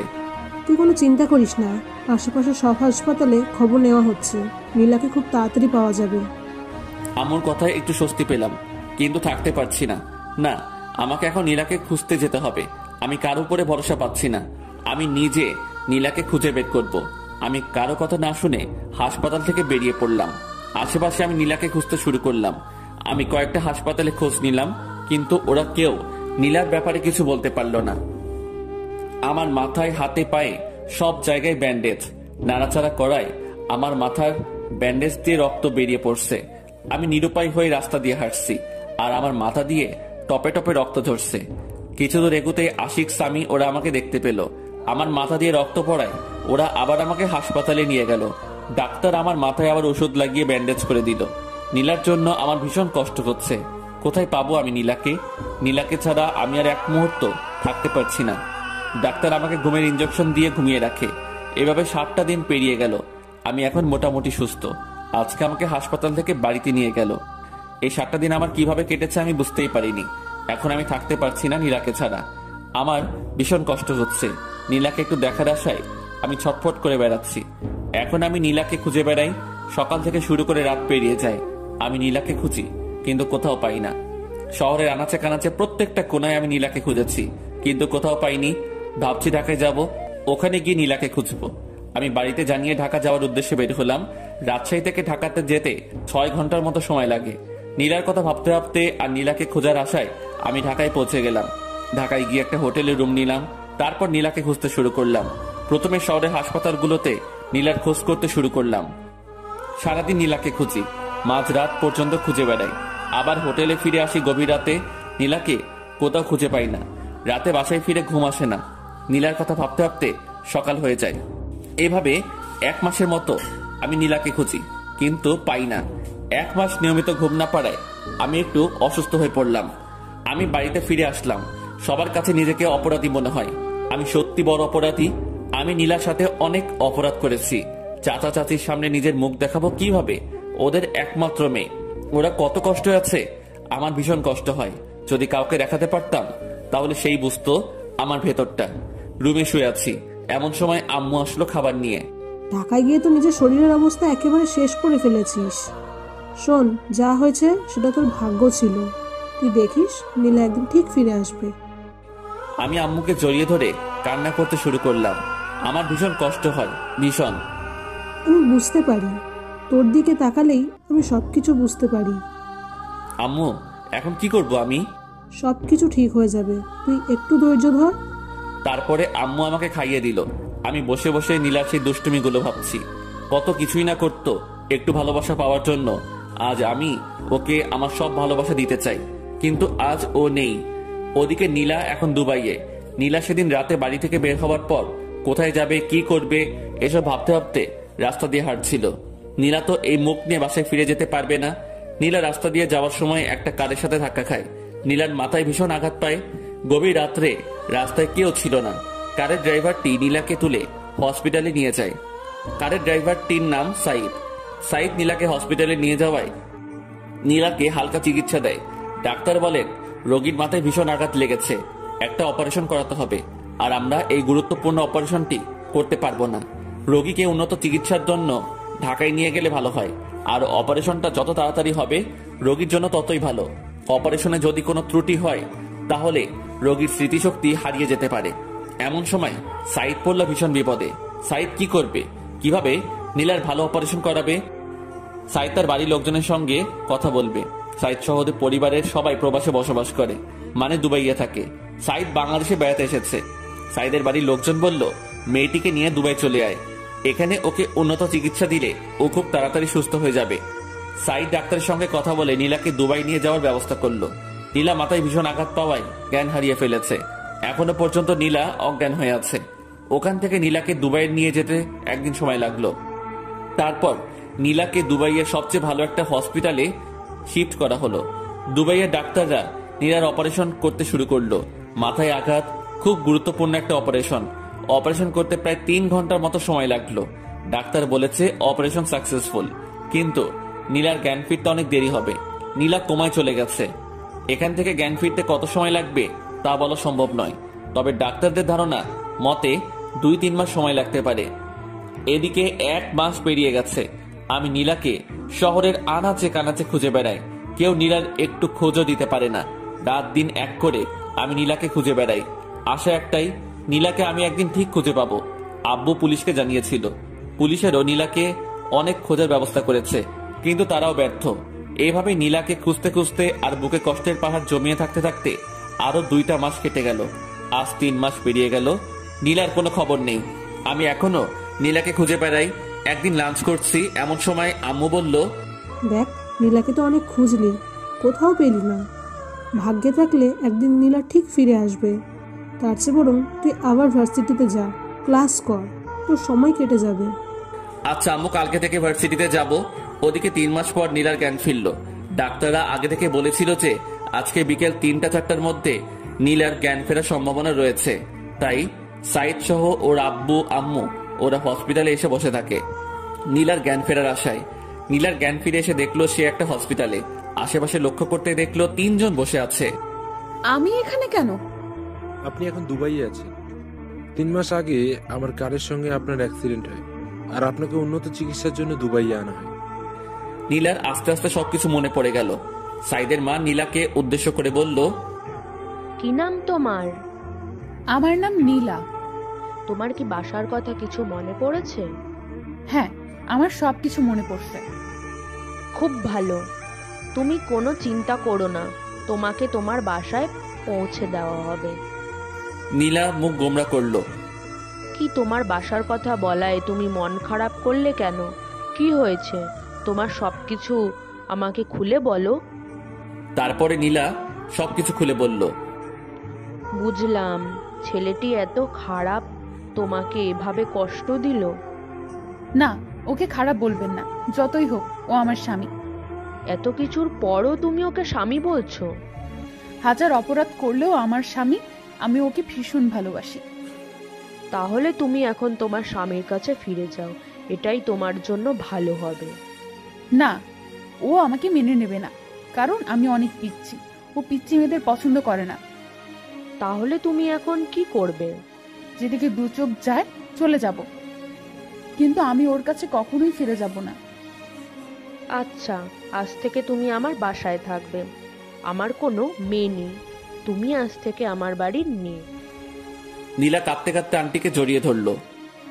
আন্টি, তোমরা খুব ভালো, খুব ভালো।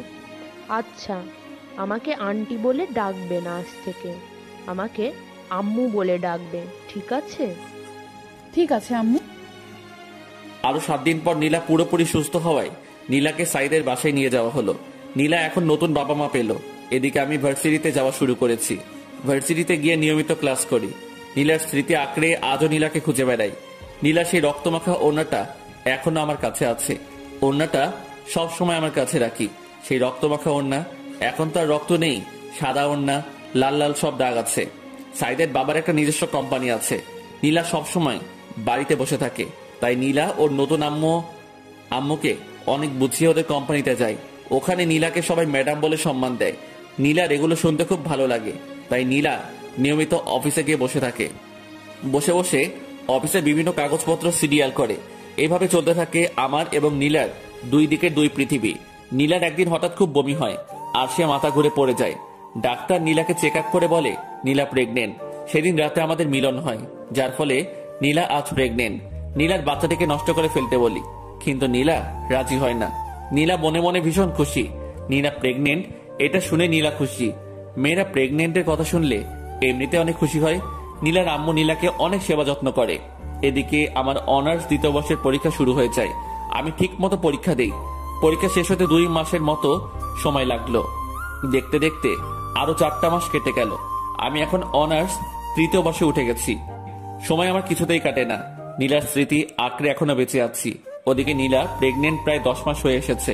নীলাকে একটা হসপিটালে ভর্তি করানো হয়েছে। নীলা মা হতে চলেছে। নীলার মধ্যে এক অন্যরকম খুশি বিরাজ করছে। ডাক্তারের পরামর্শ অনুযায়ী দুপুরের দিকে নীলা সার্জারি করা হয়। আলহামদুলিল্লাহ, পুত্র সন্তান, মা ছেলে দুজনেই সুস্থ আছে। নীলা তার বাচ্চাকে পেয়ে অনেক খুশি। এদিকে আমি আজকে ভার্সিটিতে যাইনি। মনের মধ্যে কেমন যেন করছে। আসলে রক্তের টান থাকলে যেটা হয়, আজকে খুব শুধু নীলার কথা মনে পড়ছে। এভাবে চলতে চলতে আরো 3টা বছর কেটে যায়। আমার বিসিএস কমপ্লিট। আম্মু আব্বু আমাকে কোনো চাকরি বাকরি করতে দেয়নি। নিজেদের ব্যবসা সামলাতে হবে। নীলার কথা সবাই ভুলে গেছে, মানে সবাই মেনে নিয়েছে যে নীলা মারা গেছে। আম্মু আব্বু আমাকে আবার বিয়ে দিতে চেয়েছে, কিন্তু আমি বিয়ে করিনি।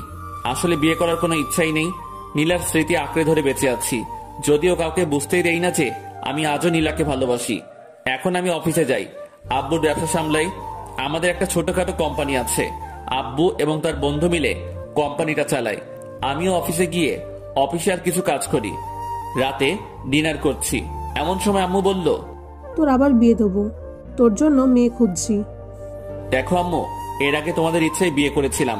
এখন প্লিজ একটা রিকোয়েস্ট করছি, আমাকে আর বিয়ের কথা বলো না। আমি আর জীবনেও বিয়ে করব না। আমরা না এখন বুড়ো হয়ে যাচ্ছি, আমাদের কি নাতি নাতনির মুখ দেখার ইচ্ছে নেই? নাতি নাতনির মুখ দেখার ইচ্ছা থাকলে তোমাদের মেয়েকে বিয়ে দাও। আমাকে কখনো বিয়ের কথা বলবেন না। আর কেউ কোনো কথা বলল না। আমি ডিনার শেষ করে রুমে গিয়ে শুয়ে পড়লাম। ওদিকে দুবাইয়ে নীলা কাটাচ্ছে অপূর্ণ এক জীবন। মানে নীলার ছেলে আছে কিন্তু স্বামী নেই। নীলার ছেলের নাম রেখেছে জিসান। ওর বয়স এখন 3 বছর। নীলাও এখন আমার কাছে ফিরে আসতে চায়, কিন্তু ভয় একটাই, আমি যদি নীলাকে মেনে না নেই। নীলা নিজের মা বাবাকে ছেড়ে চলে গেছে শুধু আমার জন্য। মেয়েটা তো অনেক কষ্ট সহ্য করে আজও টিকে আছে। জিসান তার আব্বুর ভালোবাসা থেকে বঞ্চিত। নীলা জিসানকে বুঝতে দেয় না যে তার আব্বু নেই। জিসান ওর আব্বুর কথা জিজ্ঞাসা করলে নীলা বলে, আমি তোর আব্বু, আমি তোর আম্মু। সাইদের দুবাইয়ের কোম্পানির সাথে আমাদের কোম্পানির একটা ডিল হয়। 2 কোম্পানি থেকে একটা মিটিং করার সিদ্ধান্ত হয়, আর মিটিংটা আমাদের দেশে হবে এটা নির্ধারণ করা হয়। সাইদ গিয়ে নীলাকে বলে, বাংলাদেশের একটা কোম্পানির সঙ্গে আমাদের একটা মিটিং আছে, আমরা বাংলাদেশে যাব। তুমি আমাদের সাথে যাবে? না, আমি বাংলাদেশে যাব না। বাংলাদেশেই তো যাচ্ছি, তোমাদের বাড়িতে তো না। আমরা গিয়ে ওখানে একটা মিটিং করব আর ওখানে 1 মাস থাকবো। ভাবছি আব্বু আম্মু ওদেরকে নিয়ে যাব, তাই বলছি তুমিও আমাদের সাথে চলো। হ্যাঁ নীলা, তুমিও আমাদের সাথে যাবে। আমরা বাংলাদেশ থেকে ঘুরে আসি। আচ্ছা, তোমরা যখন বলছো তাহলে যাব। আচ্ছা ঠিক আছে, সামনের ফ্রাইডেতে আমাদের ফ্লাইট। তারপর শুক্রবারের ফ্লাইটে নীলা, জিসান, সাইদ, সাইদের আম্মু আব্বু সহ অফিসের কিছু লোকজন ওরা সবাই বাংলাদেশে চলে আসে। ওরা এসে একটা হোটেলে বুকিং হয়, আর মিটিংটা হবে আমাদের কোম্পানিতে। 2 দিন রেস্ট নেওয়ার পর আমাদের কোম্পানিতে সাইদ, সাইদের আব্বু, নীলা আর কোম্পানির লোকজন ওরা মিটিং করতে আসে। আমরা একটা প্রজেক্টের ডিল নিয়ে মিটিং করব। আমি আব্বু খুব তাড়াতাড়ি অফিসে চলে আসি। অফিসের আরো লোকজন নিয়ে আমরা মিটিং করার জন্য প্রস্তুতি নেই। মিটিং 10টায় শুরু হয়। 2 কোম্পানির প্রায় 20 জন নিয়ে মিটিং করা হয়। আমরা মিটিং শুরু করার আগেই সবার সাথে হ্যান্ডশেক করতে গেলাম। সবার সাথে হ্যান্ডশেক করছি আর নিজেদের নাম বলছি। সাইদের সঙ্গে হ্যান্ডশেক করতে গেলাম, ইমন ইসলাম। সাইদ হাত বাড়িয়ে বলল, সাইদ চৌধুরী। তারপরে পাশে হ্যান্ডশেক করতে গেলাম, একটা মেয়ে হাত বাড়িয়ে বলল, নীলা চৌধুরী। আমি নীলার মুখের দিকে তাকিয়ে থাকলাম। নিজের চোখ দিয়ে কি দেখছি বিশ্বাস করতে পারছি না। আমার চোখের সামনে নীলা দাঁড়িয়ে আছে, মুখ দিয়ে কোনো কথা বের হচ্ছে না, গলা শুকিয়ে আসছে। আমি কোনো রকম হ্যান্ডশেক করে আমার নাম বলে বসে পড়লাম। কিছুই বুঝতে পারছি না। আজ প্রায় 4 বছর পর নীলা আমার চোখের সামনে। আমি নীলার দিকে তাকাচ্ছি, কিন্তু নীলা আমার দিকে একবারও তাকাচ্ছে না। নীলার আগে যার সাথে হ্যান্ডশেক করলাম উনি বলল ওনার নাম সাইদ চৌধুরী, আর নীলা বলল ওর নাম নীলা চৌধুরী। কি আজব, নীলার মনে হয় ওনার সাথে বিয়ে হয়েছে। যাক, তাও খুশি হলাম। নীলা তো বিয়ে করে সুখে আছে। আজ আমি অনেক খুশি। তারপরে মিটিং এর দিকে মনোযোগ দিলাম। মন কিছুতেই বসছে না। আজকের মতো মিটিং শেষ হলো, কিন্তু সম্পূর্ণ ডিল নিয়ে আলোচনা করা হলো না। তাই কালকে আবার মিটিং করা হবে। আমি বাড়িতে গিয়ে সরাসরি রুমে চলে গেলাম। চোখ দিয়ে খুব জল ঝরছে। আজ আমি অনেক খুশি। আজ নীলাকে দেখলাম, তাও তো নীলা সুখে আছে। এটা দেখেই অনেক ভালো লাগছে। পরের দিন আমি খুব তাড়াতাড়ি অফিসে চলে গেলাম। এমন সময় সাইদের একটা ফোন আসলো। সাইদ একটু সাইডে গিয়ে ফোনটা রিসিভ করলো। নীলা আমাকে উদ্দেশ্য করে বলল, কেমন আছেন মিস্টার রিমন? হ্যাঁ ভালো আছি, আপনি?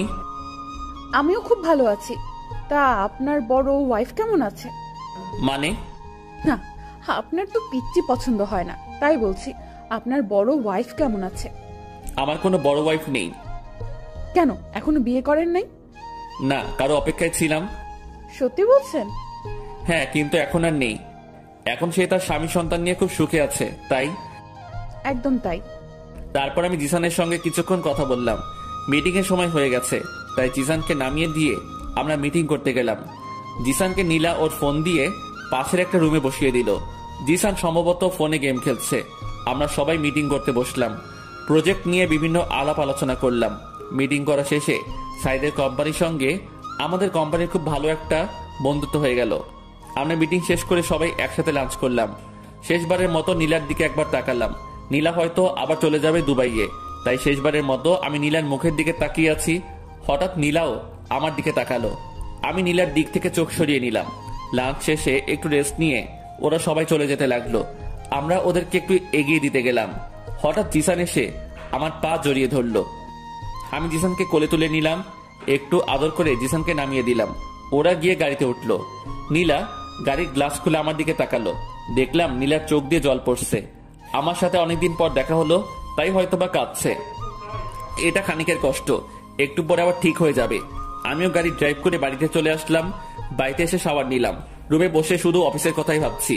জিসানের মায়ায় পড়ে গেছি। জিসানকে আমার খুব আপন আপন লাগছে। ওদিকে নীলা হোটেলে গিয়ে ভীষণ কান্না শুরু করেছে।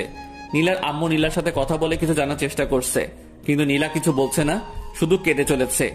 অনেক চেষ্টা করে নীলার আম্মু জানতে পারলো যে আজকে আমার সাথে নীলার দেখা হয়েছিল। কাঁদছো কেন তুমি? আম্মু, ইমন ভালো নেই। তুমি কিভাবে জানলে ও ভালো নেই?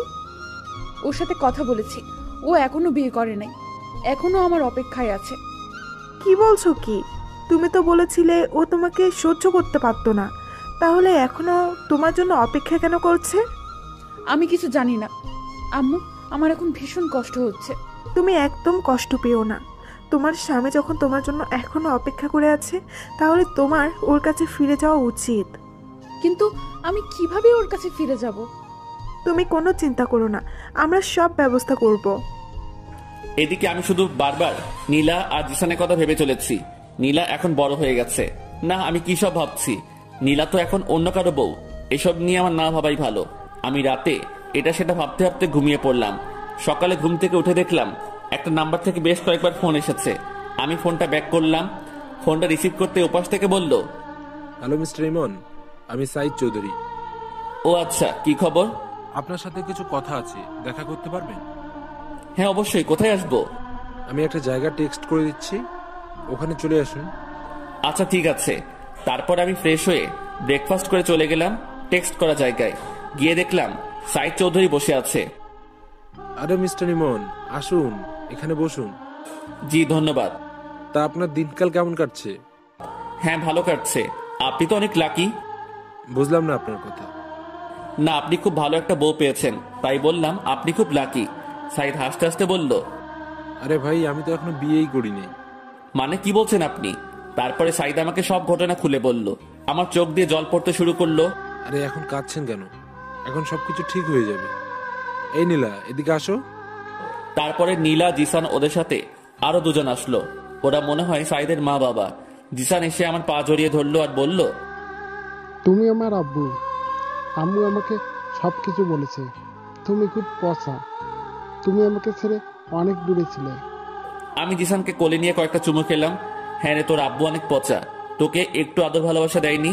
আব্বু, তুমি আমাকে ছেড়ে কোথাও যাবা না তো? না রে, আমি তোকে ছেড়ে আর কখনো কোথাও যাব না। সত্যি বলছো তো আব্বু? হ্যাঁ সত্যি বলছি, আমি তোকে ছেড়ে আর কখনো কোথাও যাব না। এই যে মিস্টার ইমন, এখন আপনার বউ আর ছেলেকে নিয়ে আপনি বাসায় যান। আমরা কয়েকদিন পর আপনার বাসায় আসছি। কয়েকদিন পর কেন? আপনারা সবাই এখনই আমাদের সাথে চলুন। আচ্ছা আপনি যান, আমরা কয়েকদিন পরে আসি, ঠিক আছে? আচ্ছা ঠিক আছে। তারপরে সাইদের মা বাবার কাছ থেকে বিদায় নিয়ে আমি, নীলা আর জিসান বেরিয়ে পড়লাম। আমি গাড়ি ড্রাইভ করছি, পাশের সিটে নীলা বসেছে, আমাদের মাঝখানে জিসান আছে। নীলা এখন আমার সাথে কথা বলছে না। আমি নীলার দিকে তাকাচ্ছি কিন্তু কোনো কথা বলছি না। জিসানের সাথে সাথে একটার পর একটা কথা বলে যাচ্ছে। কিছুক্ষণ পর আমরা বাড়িতে পৌঁছে গেলাম। কলিং বেল দিলাম, আম্মু এসে দরজা খুলে দিল।